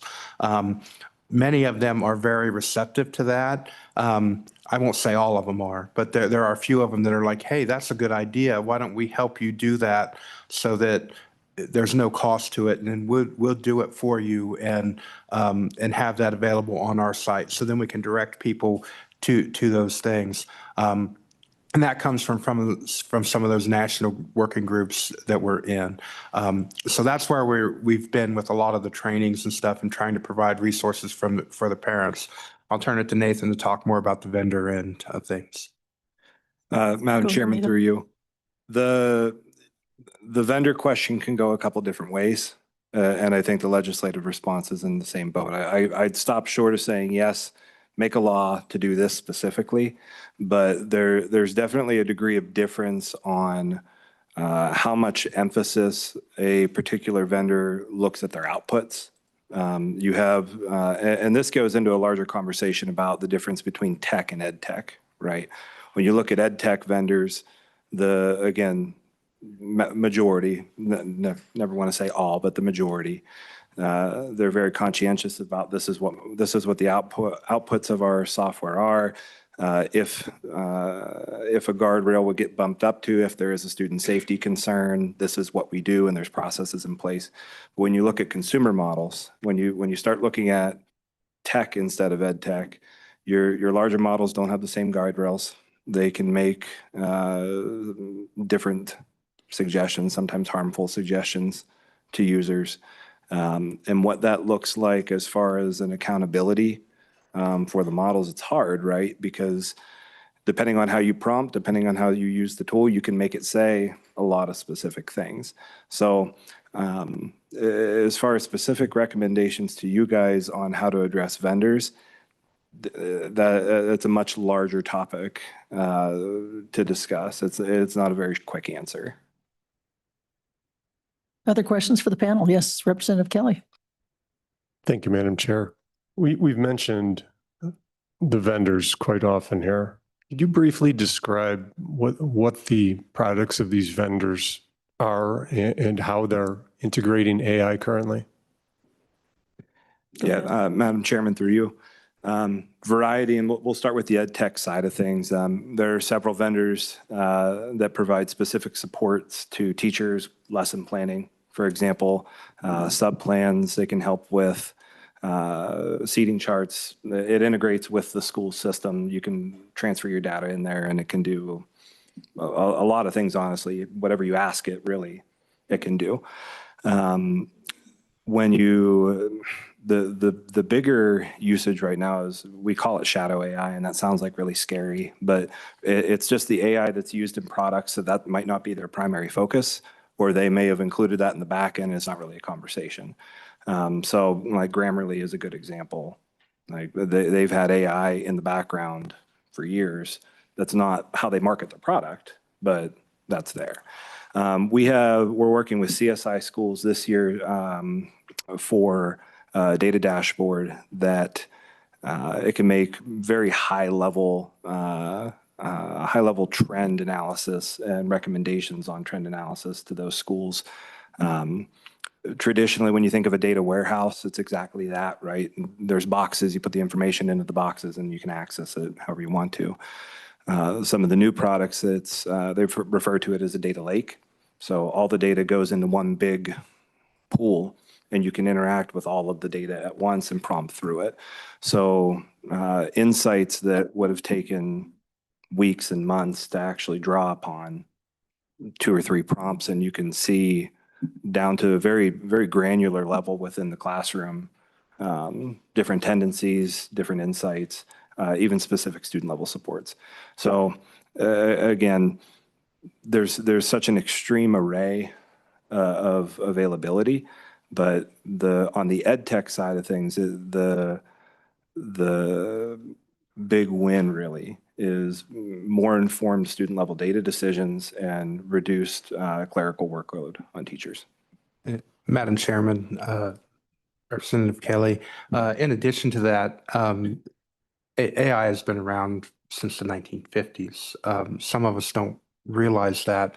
And it started with machine learning and things like that. Many of us have, even in our homes, we have AI controls on our heating and cooling systems, and we don't even realize it.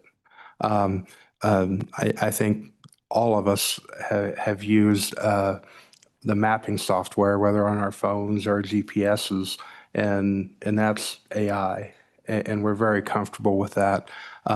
We're really comfortable with a lot of AI features that we've grown accustomed to.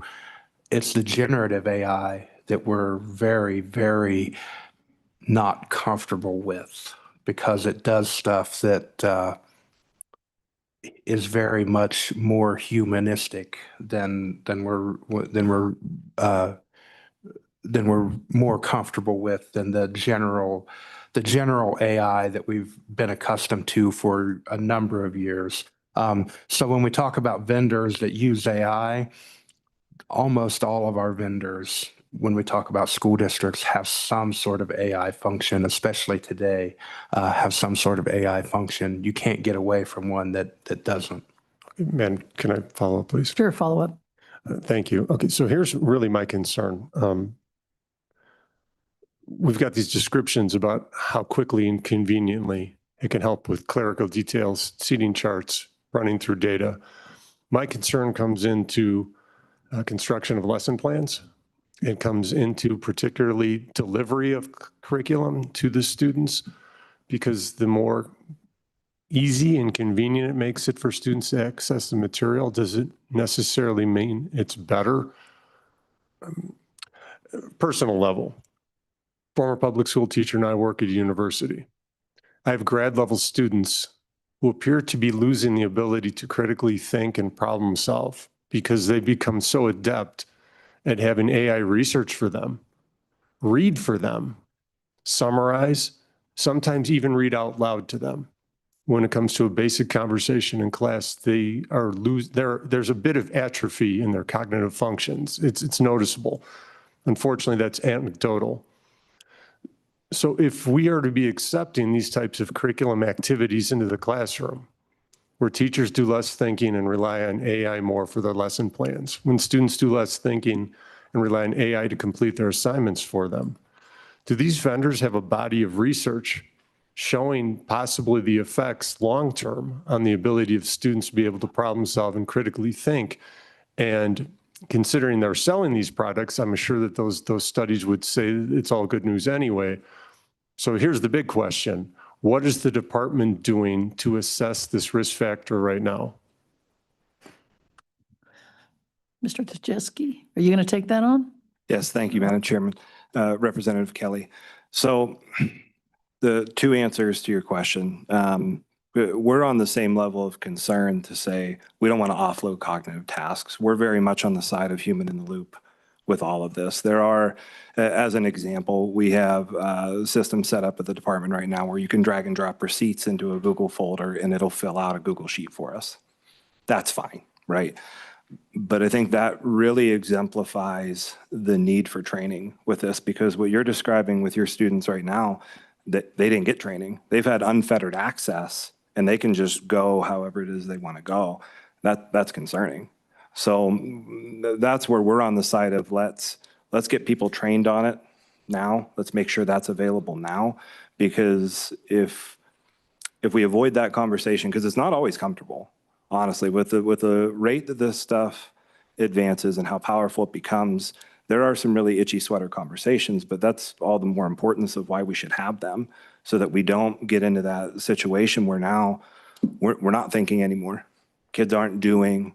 That's highly concerning. So we're very much on the let's get trained side.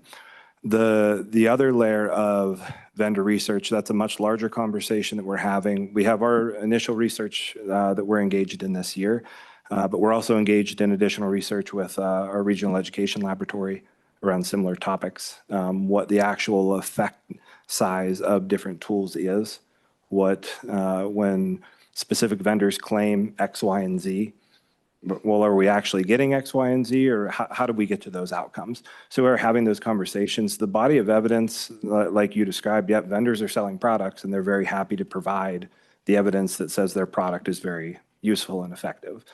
As far as large-scale research, honestly, it's still very early, and it's in an interesting predicament because of how quickly, again, it advances. The tools that you're talking about when research is completed, they're already 2 life cycles obsolete. The old Moore's law with technology was 2 years for advancement. Now we're looking more at 3.5 months. So I know Stephen has a number of different relationships with folks that there is recent research, but again, I'd take the research with a grain of salt because of how quickly it advances. Are we talking about the same technology, the same tool by the time the research is complete? Madam Chairperson, Representative Kelly, there is some research, and this research is out of Korea and China, where they've been implementing AI in schools for years, that shows that critical thinking can be increased with the use of AI. Now, can that extrapolate into rural Wyoming? I don't know, but they've been doing AI in schools. It's not the same as implementing AI in the US, but that's where that research is from. So I say that, like Nathan said, with a grain of salt, but there is research out there that shows that it can increase critical thinking. It's not necessarily comparing apples to apples. So is it possible? It is possible, but again, it's not apples to apples when implementing it in our educational system versus their educational system. Okay, other questions from yes, Senator Scott? I had an experience last summer talking with a professor from University of Wyoming who was concerned. He said his students were using AI to do their work for them. So what his strategy was was to assign them to do that and then assign the student to critically analyze what the AI had produced. Is that kind of thinking, does that apply to K-12 or is that something that only really is relevant at the university level? Mr. Tajewski? Madam Chairman, Senator Scott, that's a part of what our AI 201 and 301 courses do, is how do I practically implement in my class something that's not gimmicky? And that's a great example of if I write the paper and the AI writes the paper and I compare the results, it can be powerful. But again, that's the importance of training on this, because to assume that all teachers are just going to pick this up and in addition to their normal workloads, it's difficult without very specific and intentional training. Other questions? Okay, I just have one. How many districts have reached out to you thus far, just asking for, assistance with AI? And if they have, is it through their tech people, their superintendent? Any ideas on that? Madam Chairman, yeah. The tech directors is the primary that we've been working with. And honestly, they're in a unique spot of they have to be the experts in the hardware and then the software and then the SaaS and now the AI. So we've tried to make as many out of the box templates that can be implemented district by district. We have individual contacts with different superintendents, principals, teachers. It's not necessarily all uniform. We have gotten several survey results back indicating, this is what tool usage looks like. This is where our focus is. Do we have a policy in place? Those types of questions and answers. But the predominant contact at this point is supporting the tech directors because the lift is very high for them at the moment. Any other questions? Okay, thanks so much for all of your research and information. Committee, do you want to do public comment on this comment on this, or wait until we finish with virtual and then open it up for both? Madam Chairman, as a reminder, you do have Lauren Schoenfeld online with WIP. With this? Okay. Well, let's go ahead and open public comment then. And why don't you just bring her in unless, if we have somebody in the room, let's take them first. Yes, let's sit tight for a second with the online. We'll come back to you. Please introduce yourself. Tell us what you'd like us to know about AI.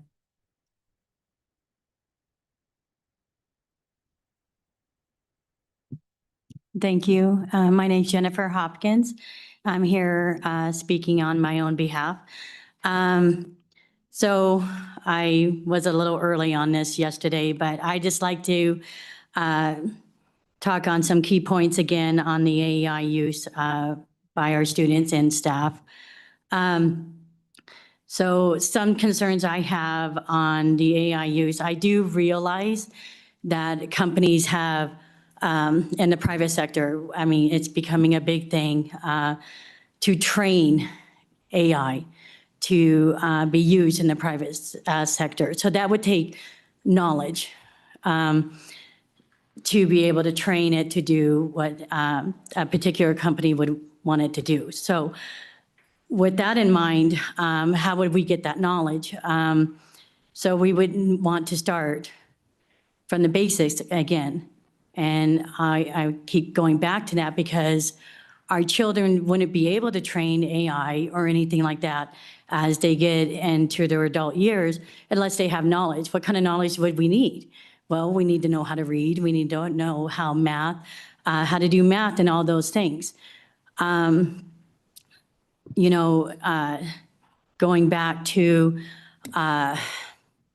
the grade school, they're still in the grammatical stage. They are not ready to use AI or any aids like what was mentioned here, Grammarly, okay? And the problem with Grammarly is that it can create a crutch for our children and that they wouldn't know how to spell. They don't need to know how to spell. And it was brought up yesterday about our Y-top. Like they don't need to know how to spell. They need to know how to use the tools to spell for them. in our testing. So we don't really know where our children really are at because they're not using the skills that we would want them to know, like spelling and all those things. So I think we need to come back to what we're really here for and what we're trying to, well, I'm a little nervous, excuse me. We just need to get our kids back to basic knowledge. And so we don't need more distractions with AI use.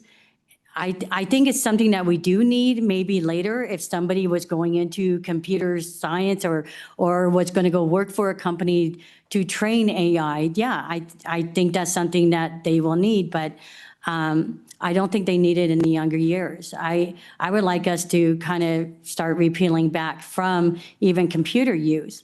There are some schools out there that don't allow their kids to use anything. And if we are going to give our teachers something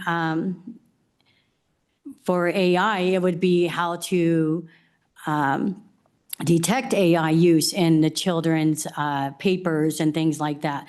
Right now, I truly believe that most of our kids are using AI to write papers, and our teachers don't know because it's so good. You can design it or tell it a mood or how to, for your paper to come out. So I hope you're understanding what I'm saying. But let's see here. Yeah, I just really want to encourage us not to use or pay more vendors or to continue on that path. I mean, we're just becoming more of schools. Our schools are just becoming more of experiences of giving other, or just giving them the knowledge they need to critically think later on in life. We're not here to tell them how to think or what they are supposed to be in life. We're supposed to give them the tools to decide that for themselves. So that's, thank you again for letting me come and speak again on AI use, and that's what I have to say today. Thank you very much. You betcha. Thank you. Any questions for Ms. Hopkins? Yes, Mr. Co-Chair. Just thank you for your comments. I definitely agree wholeheartedly. I think the job of a school is to create real intelligence. And if we're trying to augment that with artificial intelligence, I just don't know that we are going to accomplish that goal. So thank you.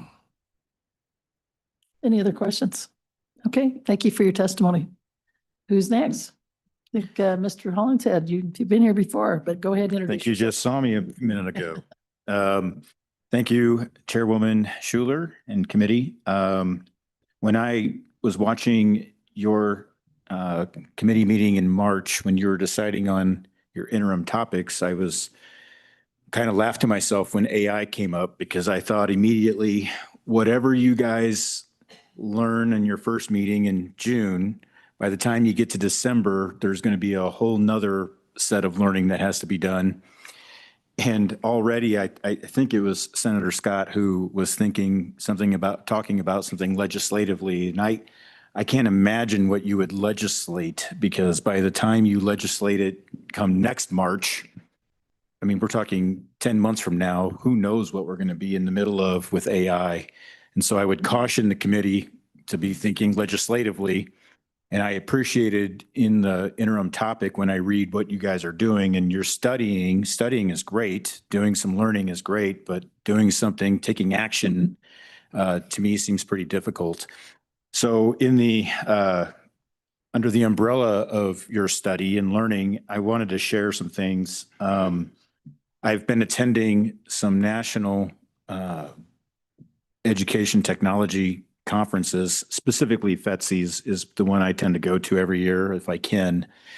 4 years ago, FETSI was all about, hardware and software and things that we can use inside classrooms and what we can adopt as districts. And 3 years ago, it suddenly started to transition to AI stuff. In the last 2 years, I mean, I don't think I can attend a session at a conference that's not AI focused. And every year, it's bigger and bigger, better and better, you know, I suppose depending on your view. But the things that I've been learning in the last couple of years, and by the way, in addition to my role as the CSVA director in Sheridan One, I also am the co-director for technology. I share that title with Lee Zimmer, who's our curriculum director. So we both moonlight. Lee focuses mostly on technology in the classroom, and I focus more on the logistics side, you know, the hardware, the stuff that we do to provide support for the district. But her and I, we've gone to FETC, and one of the things that we've taken back in the last couple of years is guidance, not policy, has been sort of a theme for us. And so after coming back last spring, we actually adopted or recommended adoption to our school board an AI guidance document for our district, of which they did adopt. And then we have since put in place, and that's been sort of our guiding document going forward for the last year and a half. And there were things that were coming up already from your WDE group, and I just wanted to say you have one district. In fact, I know of others who are using similar. We're sort of sharing the same document, really. You know, when one district does something really well, we don't try to recreate the wheel, we share it. But we're providing guidance for our principals in this document. We talk about accountability. We talk about student and staff empowerment. The big one for me on my side for Sheridan One is equitable and inclusiveness, inclusivity. And my other big place that I think a lot about is safety and security of data. But then also academic integrity. We have guidance for students, similar kinds of things. You know, AI is extremely biased.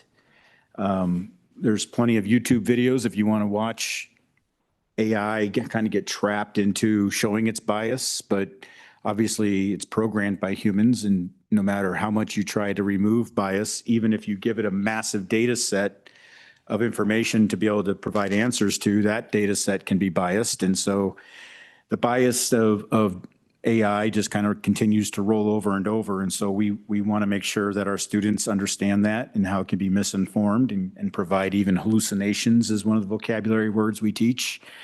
Over-reliance. So these are things that we talk to students about. We share with them good uses of AI and bad uses of AI.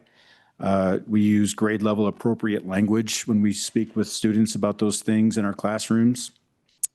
And then we also talk about prohibited use, like plagiarism or surveillance, safety and respect of others. We provide guidance for staff under those same kinds of headings. And then we also provide guidance for parents, going a little different direction, but we recommend to parents that they explore AI themselves, that they supervise and demonstrate for their students good uses of AI, define expectations for home use, and then, you know, be open to being flexible. When students are using it for a task that you may not think is appropriate, we're actually working with our staff, our teachers, on a scale of what's appropriate and what's not. We talk to them about AI proofing assessments, for example. If you want to make sure a kid doesn't use AI, then ask them to write down with pen and paper in your classroom in front of you. Like, that pretty much takes out AI. So AI proofing things. But then there's other ways to use AI that teachers may not be concerned at all if they're using AI completely. And then anything in the middle. It's okay to use it as a thought partner, but it's not okay for it to write anything for you. It's okay for you to write it and for you to ask it to edit it and proofread it for you, these kinds of things. I heard just a moment ago the idea of AI detection. I don't know, this is not the scope of this committee, but when we talk about diversifying the economy in Wyoming, how about rewarding companies to come to Wyoming to create AI detection? Because right now, all of the money to be made in AI is in AI generation, not in AI detection. So companies are investing heavily in creating the best AI that they can create for us to use. There's hardly any money. There's very little money on the other side. And so that technology is way behind. I have staff members in my program in the CSBA that want to use AI detection software so we can catch kids using it. But it throws out false positives so often, it's very unreliable. And it's very hard as an administrator for me to call a parent and accuse a kid of using AI when then the parent says, I sat next to my kid and watched him write it. They did not. So I'm either calling the kid a liar and calling the parent a liar, which is never a great place to be as a school administrator, or I have to say our AI detection tool is not very good. I almost said a different word, my bad. So anyway, I think we're all still trying to learn. We're all understanding that it's not going away. I would want this committee to know that your districts are on top of it, that we are paying attention, that we are implementing things. We're learning things like policy is a little bit scarier than guidance, because by the time we set a policy, just by the time you pass a law, something will change and it makes it obsolete almost and difficult to enforce. And so guidance is much easier and more fluid for us. And that's the kind of guidance we're providing in Sheridan 1. And I'm happy for questions. Questions, Representative Bratton?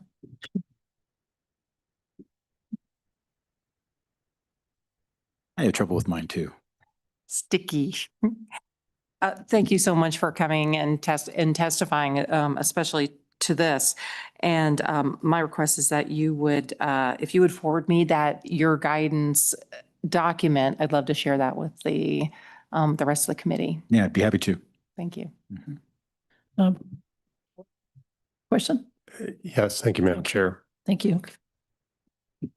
I agree with pretty much everything you said.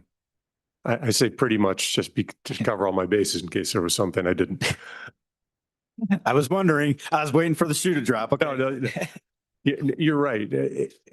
Legislation to address you were chasing a ghost. We could put a task force today and we say it's 3.5 months now before things are outdated. It could be 3.5 weeks by next week because it's growing exponentially. So that being said, legislative guidance on using AI is useless. It is. But what about legislative guidance on not using it? Because AI isn't just for reading and writing.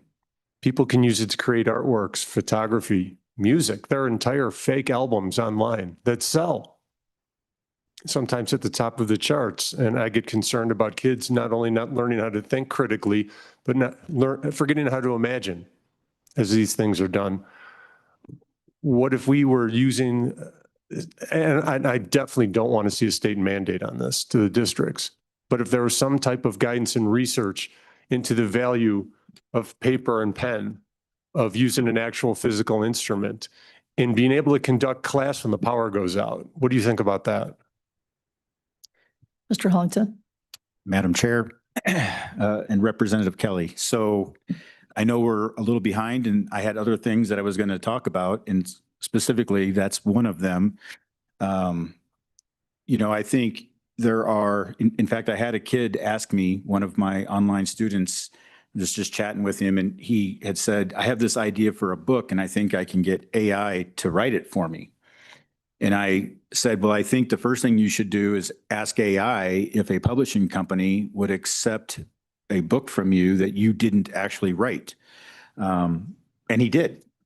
And AI told him, absolutely not. Publishers are not willing to accept books or drafts or whatever, manuscripts, I think is the word I'm looking for, that aren't human generated. And I think the same is true with record labels and those kinds of things.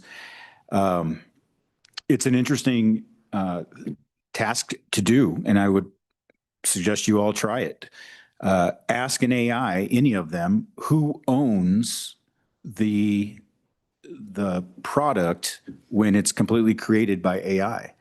And AI will tell you nobody owns it, including the person who asked for it. And so you can't, I mean, I think you cannot legally lay claim to it as yours to try to make money from it because you didn't produce it. You produced the prompt that ultimately produced the product, but you didn't produce the product.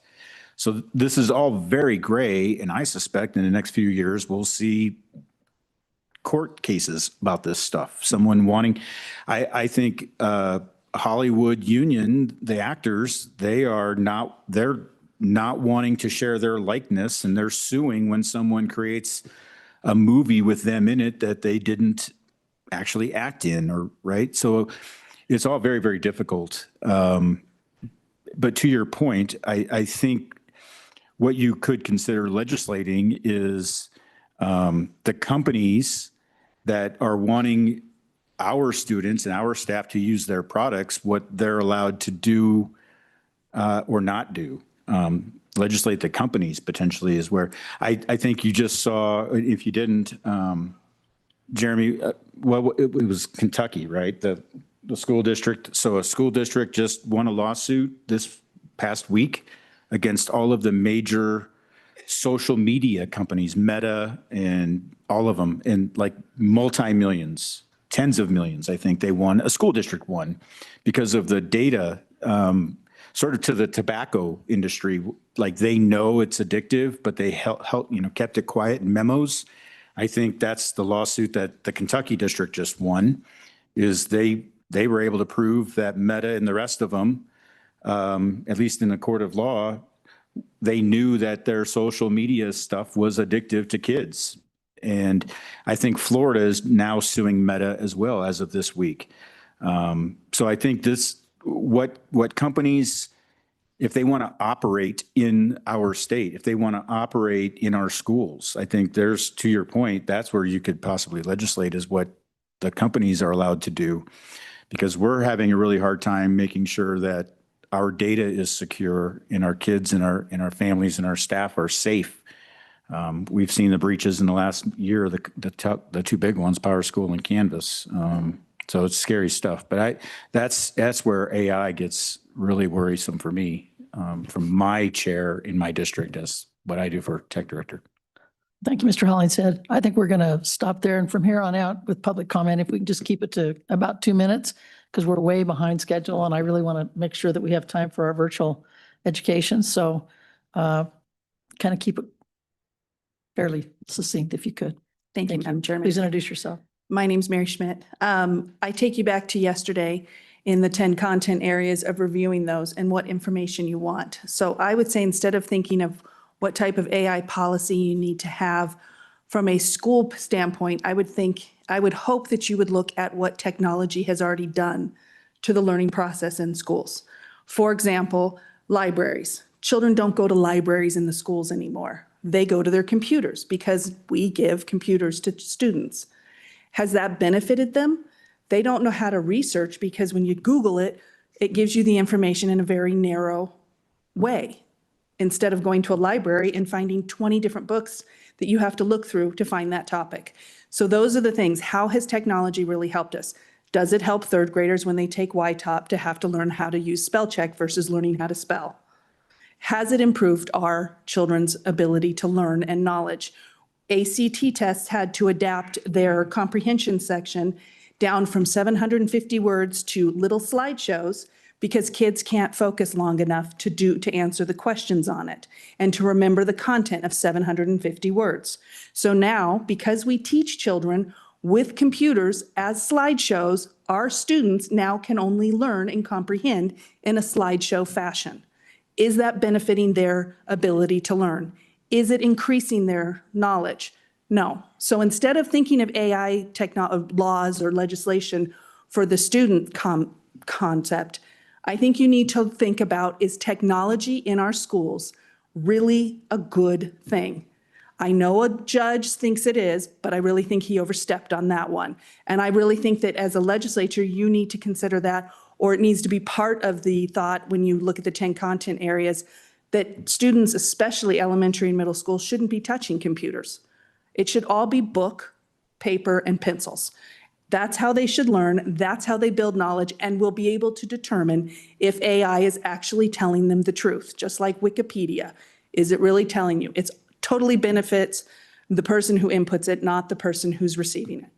So I hope you look at it from that standpoint, not whether it's here, so we all have to deal with it. No, we don't.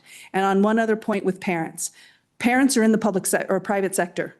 AI is everywhere. They know they're using it in their jobs. I don't think we need to create parent programs on AI.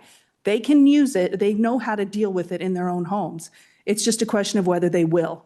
And if they will, great. Their students will benefit. Their children will benefit. If they don't, well, there's not much you can do about it. So creating programs for parents who already use it is kind of a pointless thing. Thank you. Any questions for Mrs. Schmidt? Okay, thank you for your testimony. Anyone else in the room?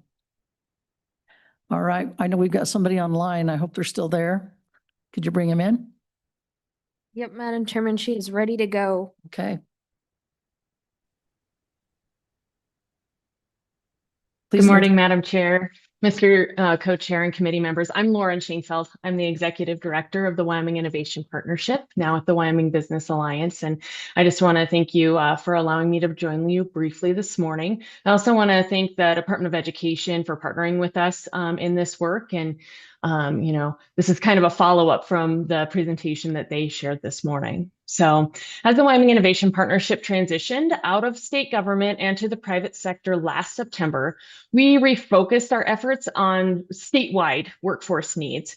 And AI, as you heard earlier today, quickly rose to the top of that as one of the areas that we should focus on. As some conversations with educators and business partners, it was clear that AI is a priority, but nobody really knew where to start in terms of literacy and integration. So the Wyoming Innovation Partnership is currently in the process of putting together a statewide analysis of what's currently happening in AI, both in education, business, and government. And we will be coming out with a statewide AI workforce development strategy. This strategy is going to be complete in about a week and a half, so it's forthcoming. And it included the input of collaboration from all of our core industry sectors, government, both local and state, and education, K-12 and higher education. So really the purpose of this strategy is to begin to understand how AI is going to impact Wyoming's workforce and our workforce needs, both current and projected workforce needs, and how we can prepare our students and upskill our current workforce to provide support to our business community to ensure that Wyoming doesn't fall behind in the nation in safely and responsibly utilizing AI resources to our benefit. Another part of this is that the Workforce Development Council has also kicked off an AI task force that I'm going to be chairing, which is going to take this analysis and strategy and kind of build a how-to for integration and literacy into upskilling with our training programs statewide. As you're also all aware, I'm sure, the president has been very clear about leveraging AI to support broader economic development and security for our nation, which means that there's significant funding opportunities coming forward in this space. And so this statewide strategy is also going to position Wyoming at the forefront of this process to apply for and hopefully receive some federal dollars to help support this work for the state of Wyoming, for our education and our business community and workforce development as well. So I will leave it at that and answer any questions. Questions for Ms. Schoenfeld? I don't see any. Thank you so much for waiting and being patient. Sorry we put you at the end, but appreciate all that you do at WIP, and thanks for your testimony. All right, with that, we'll close public testimony and we'll move on to the next topic. And again, we're running a little late, but we're going to go right into virtual education. So we'll bring up Matt, Mr. Wellworth, and you bringing anybody else with you, or are you just taking this on by yourself? Okay. We'll turn you loose.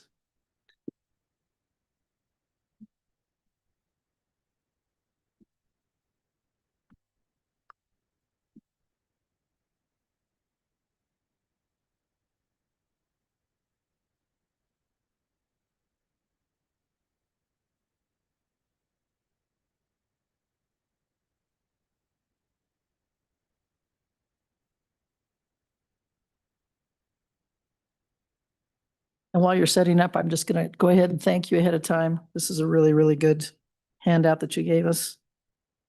It was easier to read than some of the others I've been, reading at night. So thank you. Go ahead whenever you're ready.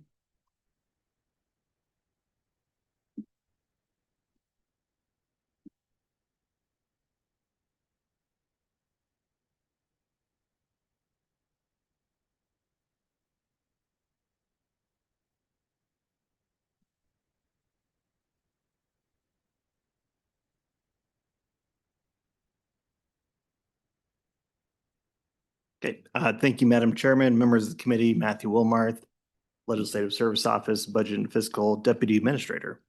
Today, I'm gonna just give you kind of a high-level overview of virtual education programs in kind of the K-12 school finance realm. I'll leave the expertise on how they administer these programs to the school districts and how the Department of Education administers this to their presentation. So really my purpose here is to kind of focus on the impacts on the education resource block grant model, and then also highlight a state grant program that the department administers and the legislature appropriates money to school districts for. So with this kind of introduction, the committee's priority number 3 is to study virtual education programs and kind of the impact within the education resource block grant model, primarily from the counting of those students amongst the average daily membership. And then also focus on how those students are reported in the statewide summative assessment and accountability systems. So I'll leave that discussion to the Department of Education in their presentation. Virtual education program funding was also a topic as part of the 2025 recalibration effort by the legislature. I've linked within the presentation the Appendix J to the final report. If you want to know a little bit more details of how the programs are administered and how the school districts interact with our vendors that provide some of that framework, I'll leave it to you, or you can discuss that with the school districts or Department of Education today. As a result of that recalibration effort, there were no changes to the virtual education program statutes. I think that's an important comment. What I will say is, with related to the costs of technology within school districts, that is a continuing conversation with the Select Committee on School Finance recalibration this interim. And that really boils down to kind of the student computer ratio under current law versus what has been recommended from our consultants.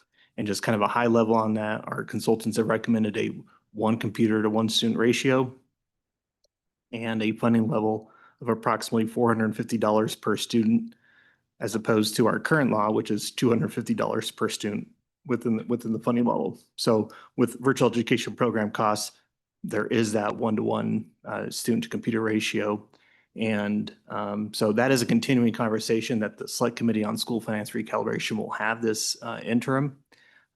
So you may want to keep your eyes peeled to that. This topic was last studied. I think it's important that this last topic was studied by the Joint Education Interim Committee in 2022. And so I've linked the discussions and meeting minutes in the presentation as well, if you want to review that. Virtual education program are defined in our statute under Wyoming Statute 2113-330, subsection F, paragraph 1. And essentially that is, it's a means to provide the educational basket or goods that we discussed yesterday through a virtual means, but it also is ensured that it's accredited by the State Board of Education. There are 2 statutes that govern, Wyoming statutes that govern virtual education programs. One is within the State Superintendent Public Instruction's duties.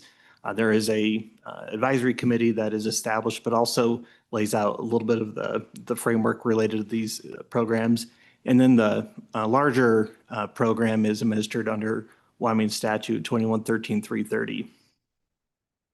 The Department of Education also has 2 sets of rules that reference virtual education programs. Chapter 8, School Finance, which kind of contemplates the counting of those students within the school foundation program, and then Chapter 41, virtual education. The framework of our statutes was really informed by a 2007 task force that was charged by the legislature to come up with a report and recommendations on how to deal with distance education. Distance education has been changed to virtual education in our statutes as a result of a 2017 amendment. But as a result of that 2007 task force and the report, that ultimately changed the statutes and in 2008. So the resulting report came about from that task force. The Joint Education Interim Committee at that time sponsored a bill in 2008 and enacted what is now primarily the framework of Wyoming Statute 2113-330, which governs virtual education. There's been, as I indicated, minor amendments since 2017, which really just modified distance education to virtual education.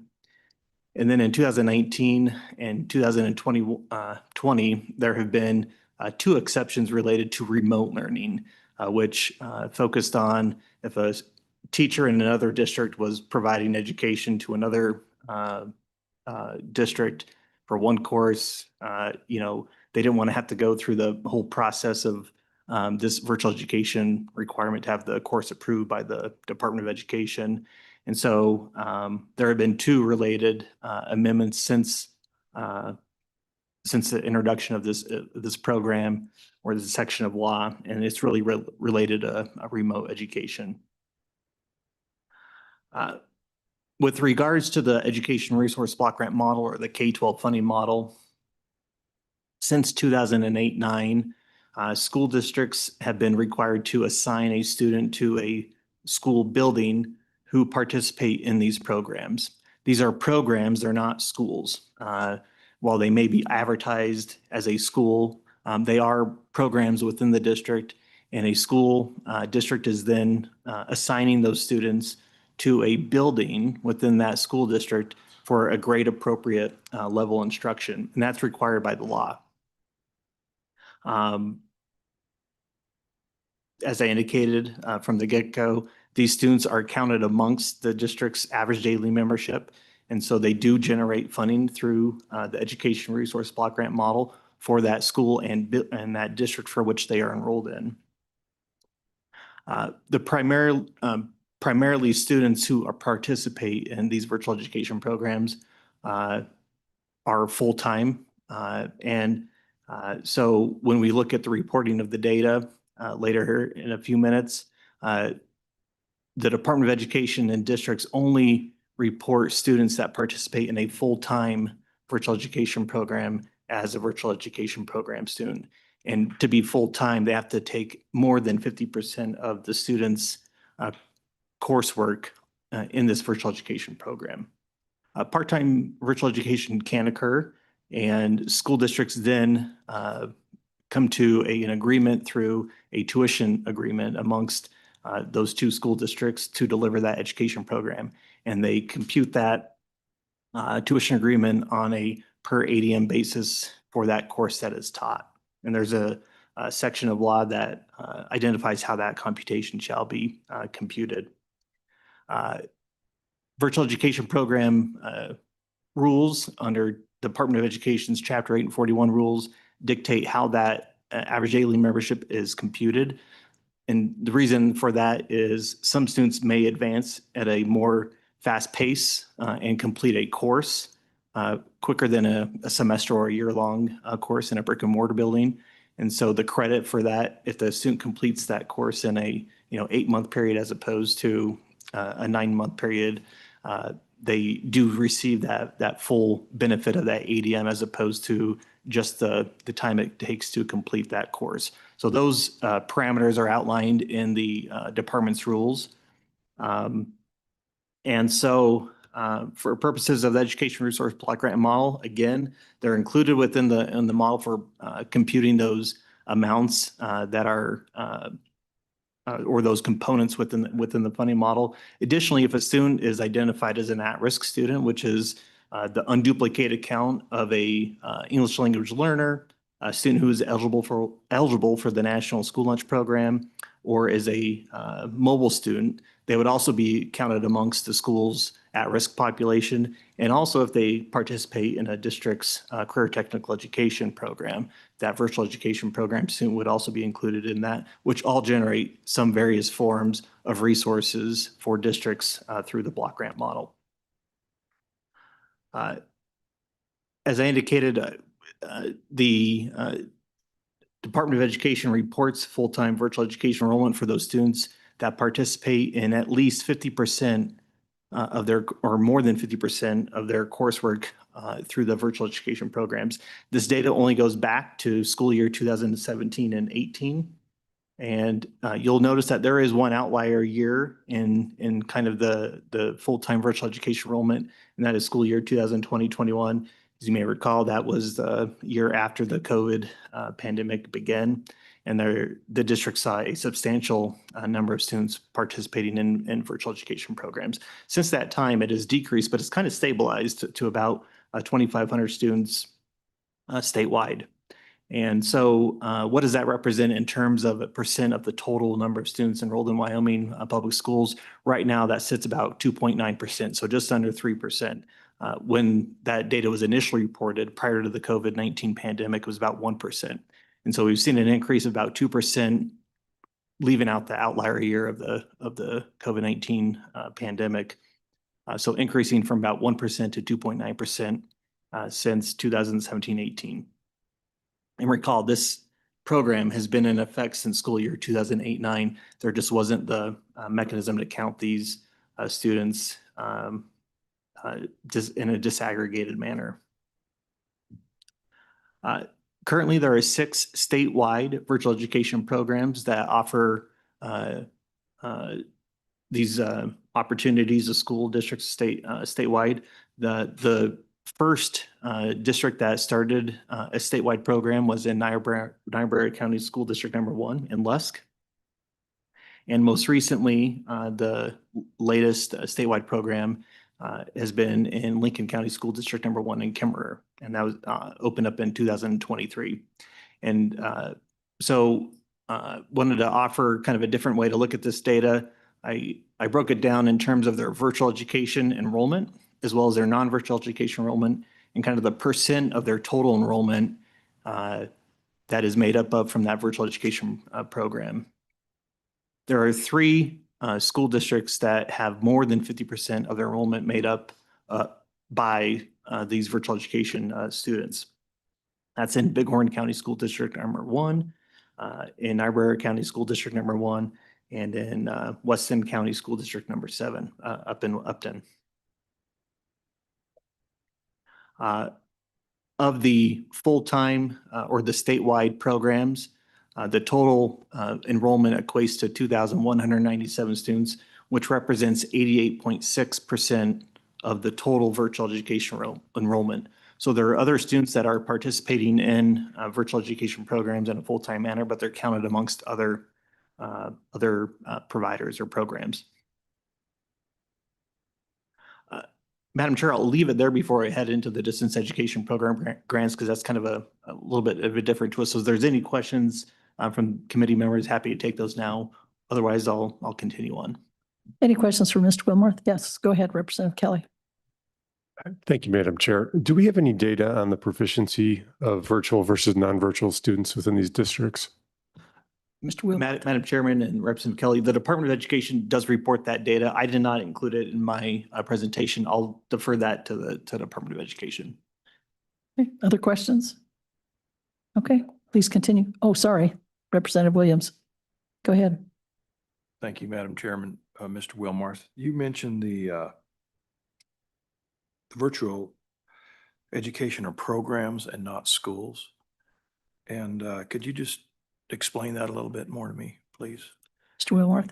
Yeah, Madam Chairman and Representative Williams, that's correct. Since the inception, since 2008, these students have been included in kind of a virtual education program within the school district. And how the block grant model works is a school has a building ID, it has a building, it has computations related to the square footage and other operations and maintenance related to that. And so the legislature has taken the policy position to allocate these students and assign those students to the buildings as if they were to participate in that grade level appropriate building. And so when those ADM are counted amongst that school, it generates the same number of, or the similar number of resources. There's no discernible difference in a brick and mortar student or a virtual education program student in terms of how those students are counted and funded through the block grant model. But the model operates based upon those school IDs assigned by the Department of Education and those buildings that operate within those districts. I hope that helps. We're good? Okay, please continue. Great. Thank you, Madam Chairman. The last two slides here relate to this distance education grant program. As part of that 2008 legislation that kind of reformatted the virtual education program section of law, it also came along with an appropriation to assist school districts to develop, maintain, accredit, and deliver virtual education programs. And so I've identified what kind of the parameters of that grant program are. And that funding has been continued in the Department of Education's Agency 205 school finance budget. This program, or the grant program itself, is not contained in Wyoming statute. It's just an initial appropriation that's been contained in the Department of Education standard budget. And the parameters for which that program was funded are contained in that 2008 Wyoming session law. And the final slide here for the committee just contains the historical appropriations from the legislature by biennium, and then the awards by school districts since since fiscal year 2009-10 biennium. The district that's received the most amount of funding of the $2007 million in awards has been Niobrara County School District number 1, followed closely behind Bighorn County School District number 1, which are the two longest standing virtual education programs and districts. You'll note in the fiscal year 21-22 biennium that there was no appropriation by the legislature. And this was a result of budget reductions statewide. Agencies were requested to reduce budgets. And this was one of the items that the legislature reduced for a single biennium. Today's appropriation for this program sits at $340,000 for every biennium. That is lower than the initial appropriation of $450,000 back in the 2009-10 biennium. So with that, Madam Chairman, again, happy to take any questions from the committee. Thank you, Mr. Wilmarth. Any questions? That was really well done. It was very helpful. Get us started on this topic. So no questions from the committee? Okay, thank you very much. All right, with that, we'll bring up the WDE again. They're getting a good workout today, especially the one that, where's your crutches? Okay. Welcome back. Good morning, Madam Chairman. Dickie Shaner with the Department of Ed, and I'm joined by Nathan Tajeski and Jessica Hooper, who oversee our program, our virtual education program. Through you to address just a little follow-up Representative Kelly's question earlier, because we do get that regularly. And just to kind of tie it all together, Mr. Wilmarth did mention it, but when you have the virtual full-time students, so the more than 50%, they're being provided virtual education, statute requires those kids to be assigned to a brick and mortar school. So that's in law. So that's why these virtual students are all part of a school. And so as part of that, the school gets ADM for those kids per statute. And then also those kids are included in the assessments that are delivered and then ultimately the accountability score for that school. So we would get a lot of questions about the virtual kids versus the physical kids. And we do disaggregate that data at the department and we share that with the schools and the virtual providers. But there is no way legally to partition the two for accountability purposes. And sometimes that isn't clear. So we can show the difference in scores, but we cannot take them out for accountability purposes. And Madam Chair, with that, I would like to just hand it over to Nate and Jessica to run through our memo. Thank you, Madam Chair. Our virtual programs provide really unique opportunities for our students. So when you look at the students that are attending these programs for whatever reason, either the brick and mortar wasn't working out, you have medical situations, you have kids that they're highly successful in multiple different, it could be athletics, it could be other activities. The normal school day doesn't fit necessarily. And these programs provide such a high level of flexibility. The opportunity that Wyoming students have through them is just, it's second to none.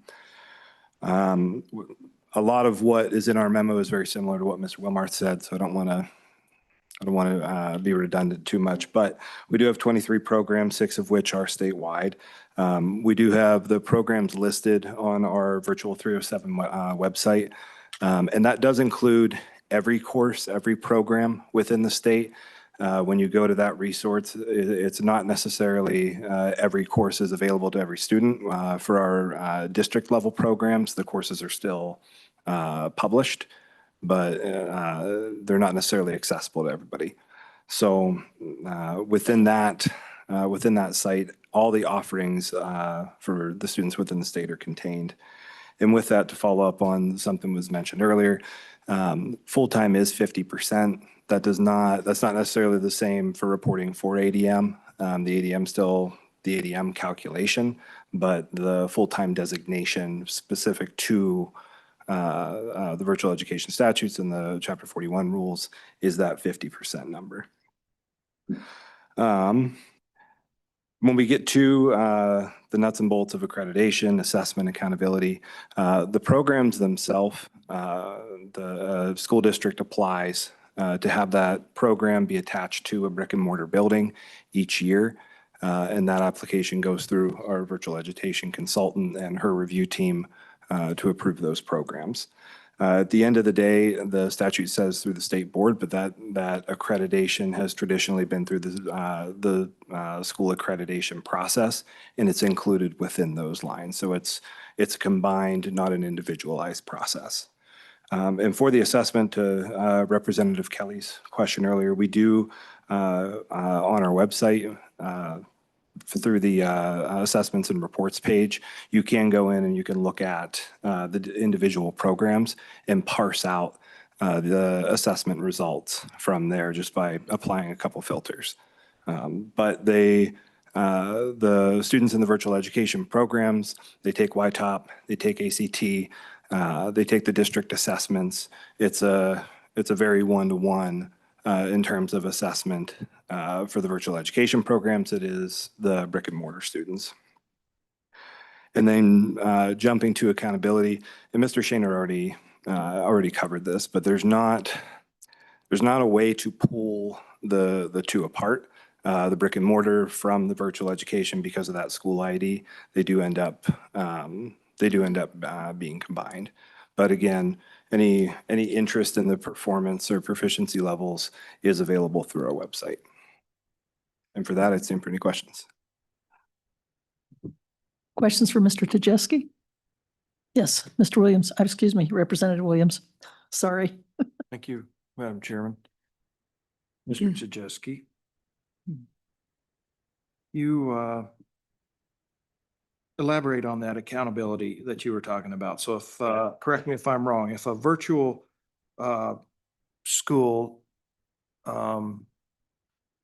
needs some love, you're obligated to give the host district that same amount of attention. Do I understand that correctly? Madam Chairman, Representative Williams, yes. So through our accountability process, through our MTSS and statewide systems of supports consultant, they provide support for that school, both the brick and mortar and the virtual. It goes both ways because the program is a part of the brick and mortar school. The statewide systems of support consultant would support both the brick and mortar and the virtual program. Now the supports look a little different, right? Like we don't say the exact same thing for the brick and mortar student applies to the virtual student and vice versa. So they're a little bit tailored, but to answer your question, yes. Thank you. Other questions? Okay, well, Super, do you have anything you want to add or no? Okay, I guess you did a great job. Or we're tired or we're hungry. I'm not sure which, or maybe all three. Okay, well, with that, committee, any discussion before we open it up, committee, to public? Okay, we'll open it up for public testimony at this time then. Please come forward if you'd like to testify. Please introduce yourself. Madam Chair, members of the committee, I'm Joe Haywood. I'm the Executive Director of Wyoming Virtual Academy. Good morning. I'm Lisa Williams. I'm the K-8 principal for the Wyoming Virtual Academy. We just wanted to be here today to show you what one of these statewide programs looks like, just in a nutshell. So I gave you this handout with that little pie chart on there, just with a few highlights of the program. I believe we're the oldest in the state as was presented to you. We are formed in 2009. So we've been around for about 17 years and we've always been attached to Niobrara County School District #1. We've had about 650 to 700 students the last 5 or 6 years since COVID, when we had that doubling effect during that 1 year in grades K through 12. We have prioritized from the beginning the staffing of the school, which is usually not typical of a virtual program, where we have 30 teachers, 2 principals, 4 counselors, 3 office staff, 3 directors, a couple of aides, and all of those are 100% assigned to WIVA. So as the chart shows you, the fundamental part of WIVA is that we want teacher to student relationships inside a virtual setting, not just give them a computer and wish them luck. And that happens inside of WIVA. So most of the funding for this program goes to those Wyoming teachers that we staff full-time in our program. We operate within our program as 3 schools. So we use that language with our students and parents so that they can feel like they're connected to a school with an elementary, a middle, and a high school. Inside of that, we have all of the homeroom teachers and content area teachers you'd expect to see in a brick setting. We have student councils and clubs and weekly assemblies and so on and so forth, just trying to create a real school culture so they feel connected. We prioritize live daily instruction, especially in the core subjects, the tested subjects through YTOP. And then we provide a full suite of services to regular education, special education, 504s, EL language services, and so forth. We have about 90 to 100 students in any given year on an IEP, just to give you some perspective on the spectrum of students that we service. We have weekly staff meetings, PLCs, all of those things you'd expect to see amongst staff members. We really are a data-focused organization as an educational provider, and we're really working hard to try and, I guess, solve the problems inside of delivering education in an online setting. I really love this program and feel like it's innovative and interesting. It is Wyoming focused in that box in the middle. We require all the teachers to be PTSB certified Wyoming teachers, and all but 5 of our 45 to 50 staff are inside of Wyoming. We've had a few move out over the years that we liked so much we kept them, but we prioritize having them inside of Wyoming. They're all Wyoming students. We are aligned with all of the Wyoming state standards. Our high school is Hathaway prioritized. We have 2 counselors in there that meet with students throughout the year to keep them on track for college preparatory purposes and to keep them on track for CTE if they're inside of pathways, a military career if they're interested in that through that program we have, or just getting to the finish line and getting that diploma and getting out into the workplace. Every county in Wyoming is represented inside of WIVA. And like I said earlier, about 85 to 90%, depending on the staffing that year, sits right here inside of Wyoming for our teachers and our staff and our principals. And then every Wyoming student, so every student inside of WIVA receives a one-to-one laptop and then the full suite of IT supports from online curriculum to teacher-developed curriculum to the IT support for the family with a phone call each day that they're in school. So who are these kids inside of WIVA? Just looking at last year's data and a couple of data sets from the past 2 or 3 years.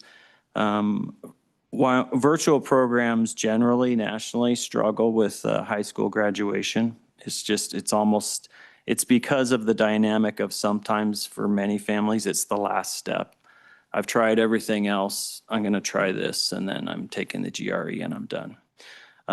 So we've worked really hard the last few years to get up to lead the nation. And so we're pushing up into the 80%. And I think we're just a year or 2 away, I'm hoping, from pushing up into the 90s.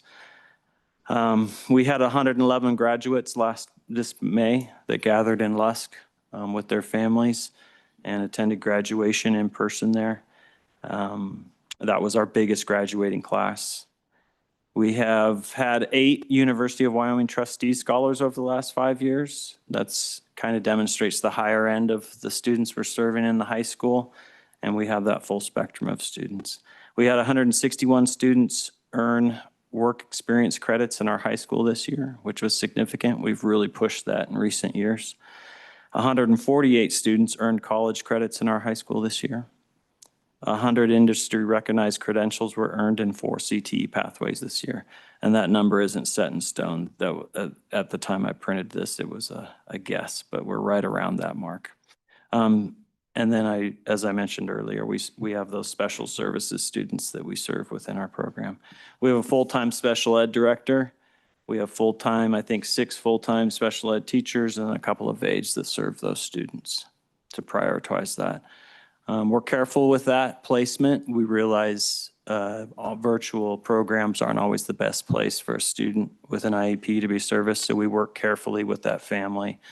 If we feel like, hey, this might not be working, then we work with that family to try and get them where they need to be fully serviced. But as you can see, we serve most of the students that come to us. If there's a struggle inside of WIVA, it's demonstrating proficiency on YTOP. We tend to have lower scores in our elementary math, but those rise and grow stronger with ELA. The data coming in this year for ELA across the board was significantly better with some changed things inside the school. And then generally, you'll see when they mentioned that the data's separated inside so we can look at it inside the district and inside the program. The scores are just slightly below generally, but there are quite a few grade levels on ELA and math where we are higher than our host district. And so it's kind of a give and take there. So we are very grateful for all of the work done by the Wyoming Department of Education, the school board, and any legislative work to get us in the new contract for testing, remote testing. We feel like that's going to be a tremendous game changer. I personally believe that the biggest struggle for our kids on the YTOP is driving somewhere and sitting there and taking all 3 tests quite often in one day or 2 tests in one day, and with a stranger in a library or a room of a hotel, a conference room of a hotel. I just feel like there was a whole dynamic there that just contradicted all the internal data as they walked up to that test. They look strong, and then they take that test and didn't demonstrate proficiency. I think this remote testing is going to be a game changer for us. So we're grateful for anybody that pushed that. I've been in education 27 years in about 4 different states. I married into a Wyoming family, and when I came here 9 years ago and found the core of this, and then good principles I could lift this program up with, this is a hidden gem inside of the world of virtual education sitting here in Wyoming. I truly believe that. And I'm just grateful for everybody that supports it. I think it's a blessing to a lot of kids and families inside the state to have this option and to have these school choice options out there. It's good for kids. Anything to add, Ms. Williams? She's an amazing principal for us. I just wrapped up my 15th year. I taught for 9 years. This is my 6th year in administration. It's been awesome. I guess to me, I celebrate the wins that families have when they have an innovative option, and then we get to offer them a very high quality education experience. And so I've loved watching kids I taught lower elementary to graduate with us, see that full 10, 12 years success. I think that it's a great option. And for me living in rural Wyoming, it's been a great way to keep my career going rurally instead of spending a 12-hour day away and in a classroom away from family. Personally, I enjoyed having this as an option, raising my family, being on a ranch. But I think that Dr. Haywood expressed everything well, as good as I can. And we just find that we're very fortunate to have had this option. I was on the school board in Niobrara when this was adopted in 2009, and I hired on 2 years later. So we stand for any questions. Questions for either one of the, yes, go ahead, Senator Scott. When you get a family that wants to enroll a child in your program, what do you tell them that they need to do at home to make this a success? Mrs. Williams? Chairman Schuler, Senator Scott, thank you for that question, because we, as an administrator, often I'm the first phone call to that family to let them know. I ask what grade level they're in, and I let them know what the schedule might look like. I always ask what their purpose and intention is for coming to a virtual program. And then together we can talk about, will this be to your advantage? And we let them know, as the grade level is, what the daily opportunities are, as well as there's a lot of great privileges in there. But we do ask what support is in the home because it's a cooperative experience. And especially elementary kids need that support in the home, and it helps everyone be successful. So it is a cooperative experience, but we learn as much as we can about them, and we also try to express and share about our program and what they can expect. Follow-up? Go ahead, Senator Scott. Chairman, that's interesting, but it wasn't what I was trying to get at. What does the family have to do in the home to make this work for the kids? Mrs. Williams? Chairman Schuler, Senator Scott, they need to understand the schedule. They need to be available when live classes are streaming or watch the recording. They need to have access to internet every day, and they need to be open to communication. I ask my staff to respond and communicate, answer questions within 24 hours. We'd expect the same thing of families. Respond to emails, answer phone calls or messages. They get curriculum shipped to them in the home. They get the computer shipped to them. And then they just need to be in very close communication with the homeroom teacher or the content teacher. May I add? Yes, Madam go ahead. Chair? Please do. Chair and Senator Scott, we have a series of meetings with parents whenever there's a stumble in that process. And there are times at the end of each semester, there's a relative handful of students that we ask to return to their home district if they aren't fulfilling the obligations as a parent or student inside the virtual setting, because we want to make sure that kid's getting educated. Okay, other questions for the committee? Yes, go ahead, Senator Rothfuss. Thanks, Madam Chairman. I'm curious about activities and relationships with the home district, whatever their locational district, we'll call it maybe. Can you talk a little bit about that? Is that something that has been effective? I assume that you're signing agreements with local school districts where they're resident, but how does that work for you? Mr. Haywood, go ahead. Yeah, Madam Chair and Senator Rothfuss. We've had historically really good cooperation with the home districts. We have a lot of students who play sports within their home district, and that's set up through the Wyoming High School Athletic Association. We also have 30 to 40 kids a year or a semester take a class from their home district, 1 to 2 classes. Often it's band or welding or something we can't offer virtually or don't offer virtually. And that's been a good situation for our students. And then we have a few operational MOUs which allow that exchange to take back and forth, where we offer 1 to 2 classes to kids from their district and vice versa. So it's been a good relationship across the state. I can't think of in my 9 years with the program where I had a negative experience with the home district. It's always been, let's do what's best for kids, and the superintendents and those involved seem to have that same feeling.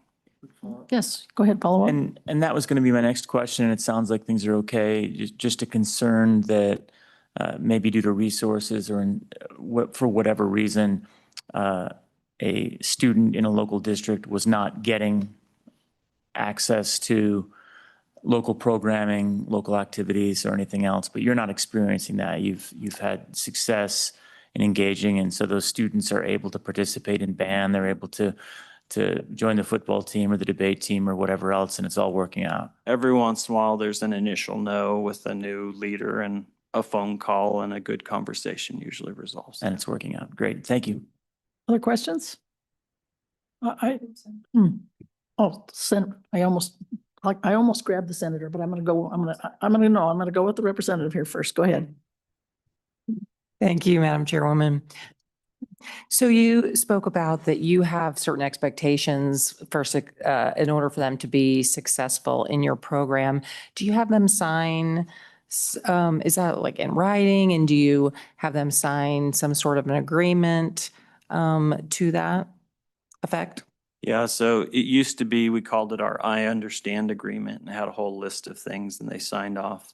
And then we're shifting this year through some counsel from the WTE to make it a parent survey of some kind where they're basically stating what they'll be doing, also letting them know of certain protocols we have into place that they need to rise up to, I guess you could say. So it'll give us that document that allows us to hold them to certain standards. So. Good. Follow up? Sure. Go ahead. Thank you. So, because the scores may not be as high as typically as some of as the district might be, just because of the challenges involved. And I don't know if that's exactly the case with your virtual school. If they aren't meeting those expectations, it sounds like you're recommending that being in the brick and mortar school might be a better option for them, as far as their success goes. But can you force them to do that, or do you have to accept all applicants? So we accept all. We don't move anybody out based on test scores. It's usually based on are you attending class? Are you attending parent-teacher meetings? Are you engaging in the intervention plan we put into place for you? It's those types of things, the engagement issues, that will move a handful out at the end of each semester. Follow up, or are you good? So if they're not doing those things, I mean, obviously then they're going to struggle at being successful. Then can they be removed from that program? For not doing the attendance type things. Yes. Engagement type things, yes. If they're just a student that's struggling academically because they're going to struggle wherever they're at, we're not going to move them to the district school to offload test scores. You know what I mean? If that's- Right, I just see there's a correlation, like, sometimes there's a correlation there because it's not the best fit. We'll put them through the full MTSS process and shift them over into whatever they would experience in a district setting, which we have that full suite of resources available to them. You can speak to that more. Mrs. Williams, Thank go you, ahead. Madam Chair. Representative Broughton, we do have a full intervention system, K-8. And so unfortunately, the one identifier is the Y-top score, that's not the picture of the whole child. And so unfortunately, that's all you see. But for example, this year I had 93% growth, K6 in math alone. And so that's something I can't show you on a Y-top score, but I could show you in my MTSS data. And then ELA was very similar. And we had like my third graders who had never seen Y-top other than some authoring tool questions until April 16th. They still scored 43% proficient. And on the scaled score system of Y-top, that may not sound very high to you, but that's pretty exciting for us. And so we had 8th grade, up in the 60s, just those, and that's not final scores at all, but just for us to look at growth that's 10% better than what it was last year. But then to take those same kids, maybe they weren't high on Y-top, but they showed 3 grade levels growth. The gaps in math are huge. We're still seeing some post-COVID gaps in learning with kids. And so I could show all kinds of growth in kids that we're seeing through our MTSS process. That's very exciting to be able to see that growth. So thank you. Other questions to Senator Scott? Did you have a question or not? Yeah. Or- My general question is, what kind of patterns do you see that lead people to enroll their kids in your virtual program? Why are they doing that as opposed to going just to the brick and mortar school in their home district? Mr. Haywood? Madam Chair and Senator Scott, I'd say probably 30 to 40% of the kids come in because of anxiety or bullying or just something that caused them to say, I want to try schooling at home. The rest are kind of a combination of kids that don't want to ride the bus for 90 minutes, or they want to just do school from home because that just sounds more exciting to them, not because they had any issues inside a brick setting. All of that is a little bit anecdotal. We do have parent surveys that come in, so I'm basing those estimates off those parent surveys of why you signed on with us. But I'd say generally it's probably about a third had some issues inside of a brick setting that they think that the virtual side will solve for them, and the rest are just, I just want to try out virtual schools. Okay, thank you. I was just going to add that I taught some virtual classes, and it's a nice choice for kids. It was high school, of course. And most of them were kids that credit recovery, they got behind. But I had some that also had some medical issues, and also had some that basically wanted to fast track through some of their required classes so they could take more advanced classes. So I think that option, whether it be within a brick and mortar building versus virtual, it's great for kids to have those different options. So I do have a couple questions though for you. One, are you able to, with your funding, to be able to pay your staff very similar to what your school district pays? Or how does that work out for you? Madam Chair, since the inception of WIVA, our host district opted to set their teacher salary schedule at 88% of what the district would be. And that was to make their funding model work and to make the staffing of WIVA work as it exists today. Each year we bring that up, should we equalize it? Should we change it somehow? And to date, it hasn't been changed. We feel like at least at an administrative and at the business office level, they feel like they're going to leave it where it stands. And the second question I have is, because we'll be talking about this at the end of the month with recalibration, what are your feelings on students? I mean, I see it being maybe a little bit more successful with middle school, high school, but then again, you're saying the elementary students seem to be doing okay with your virtual. So I'd just like a little background on what your feelings are on that with their success.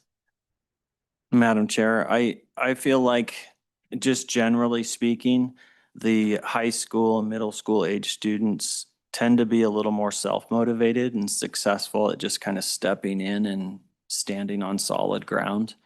In the elementary, they require a tremendous amount of resources in a virtual setting.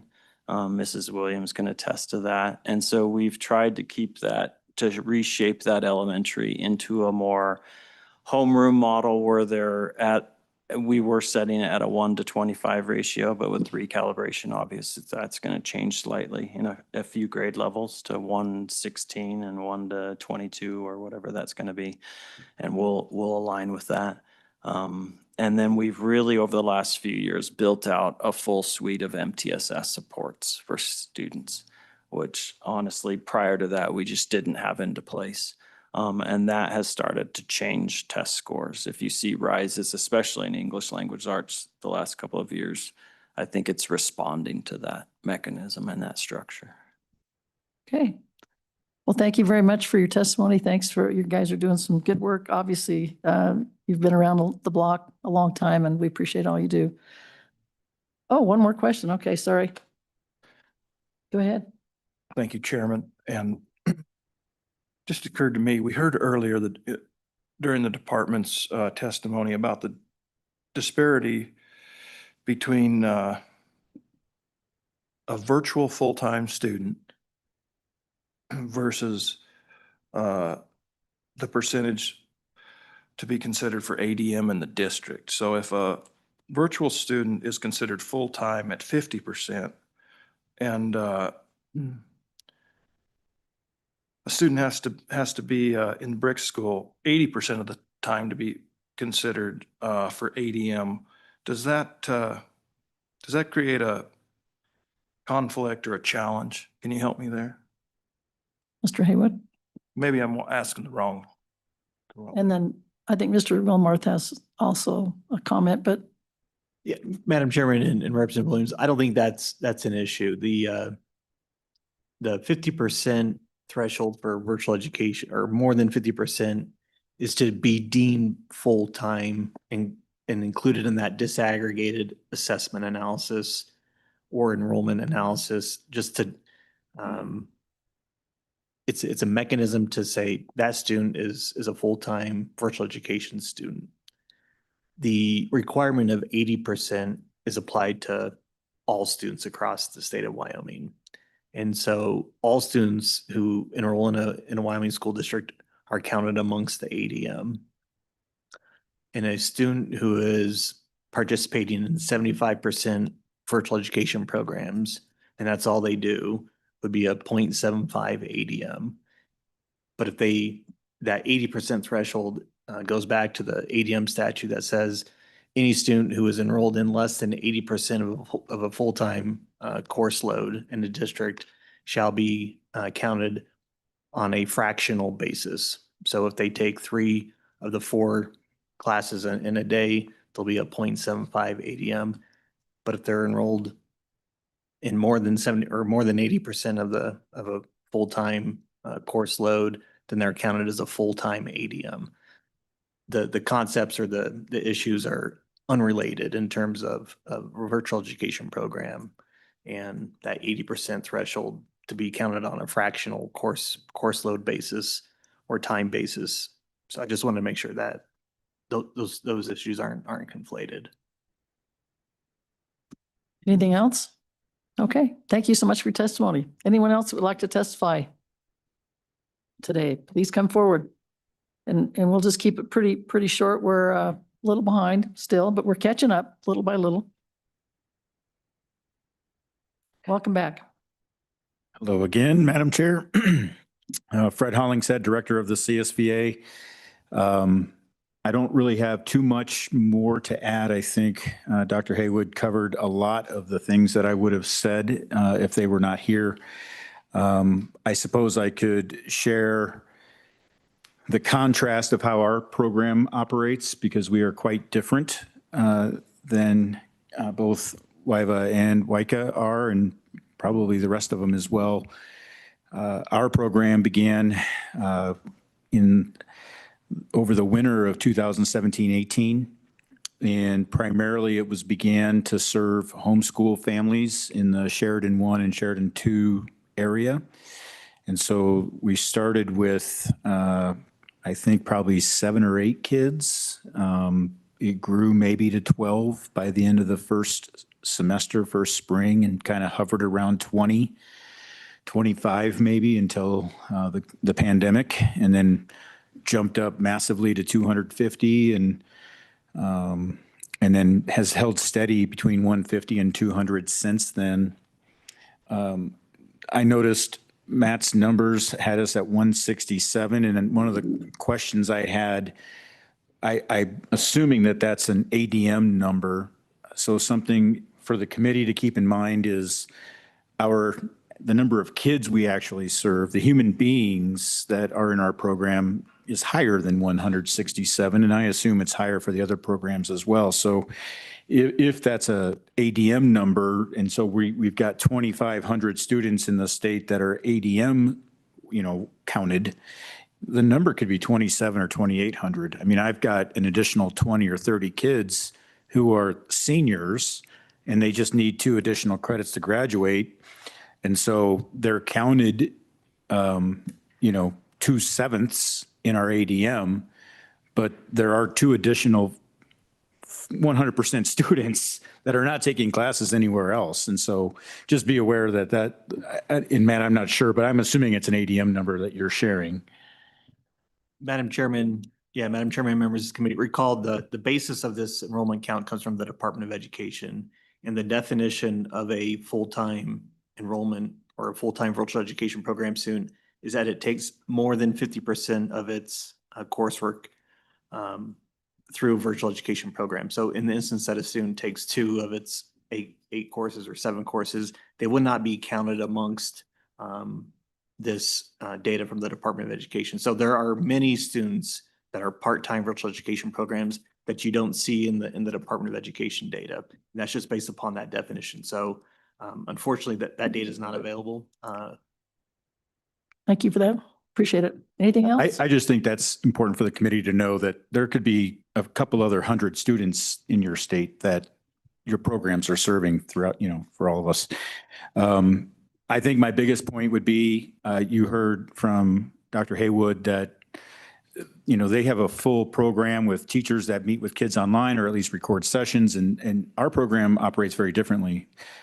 Our parents choose our program because we provide more of a homeschool type of structure, the way the program started. Remember, I said that we had families that were homeschool families that you get to a point where you think, I don't know how to provide curriculum any further. I've gotten my kids as far as they can go, but they still operate completely independently. We have teachers that are certified. Most of our teachers, the vast majority of them, are actually brick and mortar teachers in our school district. And then they serve students on top of that through the CSBA. I also have a few full-time teachers, a counselor and an academic coach to support our students who struggle. But a lot of our processes are the same when it comes to expectations from parents at home and in what they do to support kids and our expectations and their interactions with us and making sure kids complete a year's worth of curriculum in a year's worth of time. Thank you. Any questions? Okay, appreciate your testimony. Welcome. Please tell us who you are and what you want us to know. Thank you for this opportunity. My name is Shannon Siebert. I'm the school leader for Wyoming Connections Academy out of Bighorn County School District number 1. And I want to also say thank you to Dr. Haywood for his great presentation, because he does encompass a lot of the same points I came here to make as well today. The only thing I wanted to add for the committee to consider is that we also do benchmark assessments, not just the YTOP. We can't do the YTOP interim because we would have to do that in person 3 times a year for 2 other times other than the spring state testing. And there's quite a large cost associated with that, with the travel, and it's also an economic hardship for many of our families. So we are allowed to do Renaissance for our students for the ELA reading and the math. And we do that 3 times a year. So we do that along with the spring state assessments and do show that the majority this year, we noticed, we've had to create some policies to make sure we're doing that with fidelity, having cameras on, smaller groups, things of that nature to make sure that we're doing that and it's as accurate as possible. We are showing this year's data so far preliminarily is that more than 50% or higher of our students are showing that good growth, which is exactly what we were wanting to see. It does not align with our state accountability measures, YTOP, because many factors. We also do the screeners K through 6. So sixth grade's a little bit different.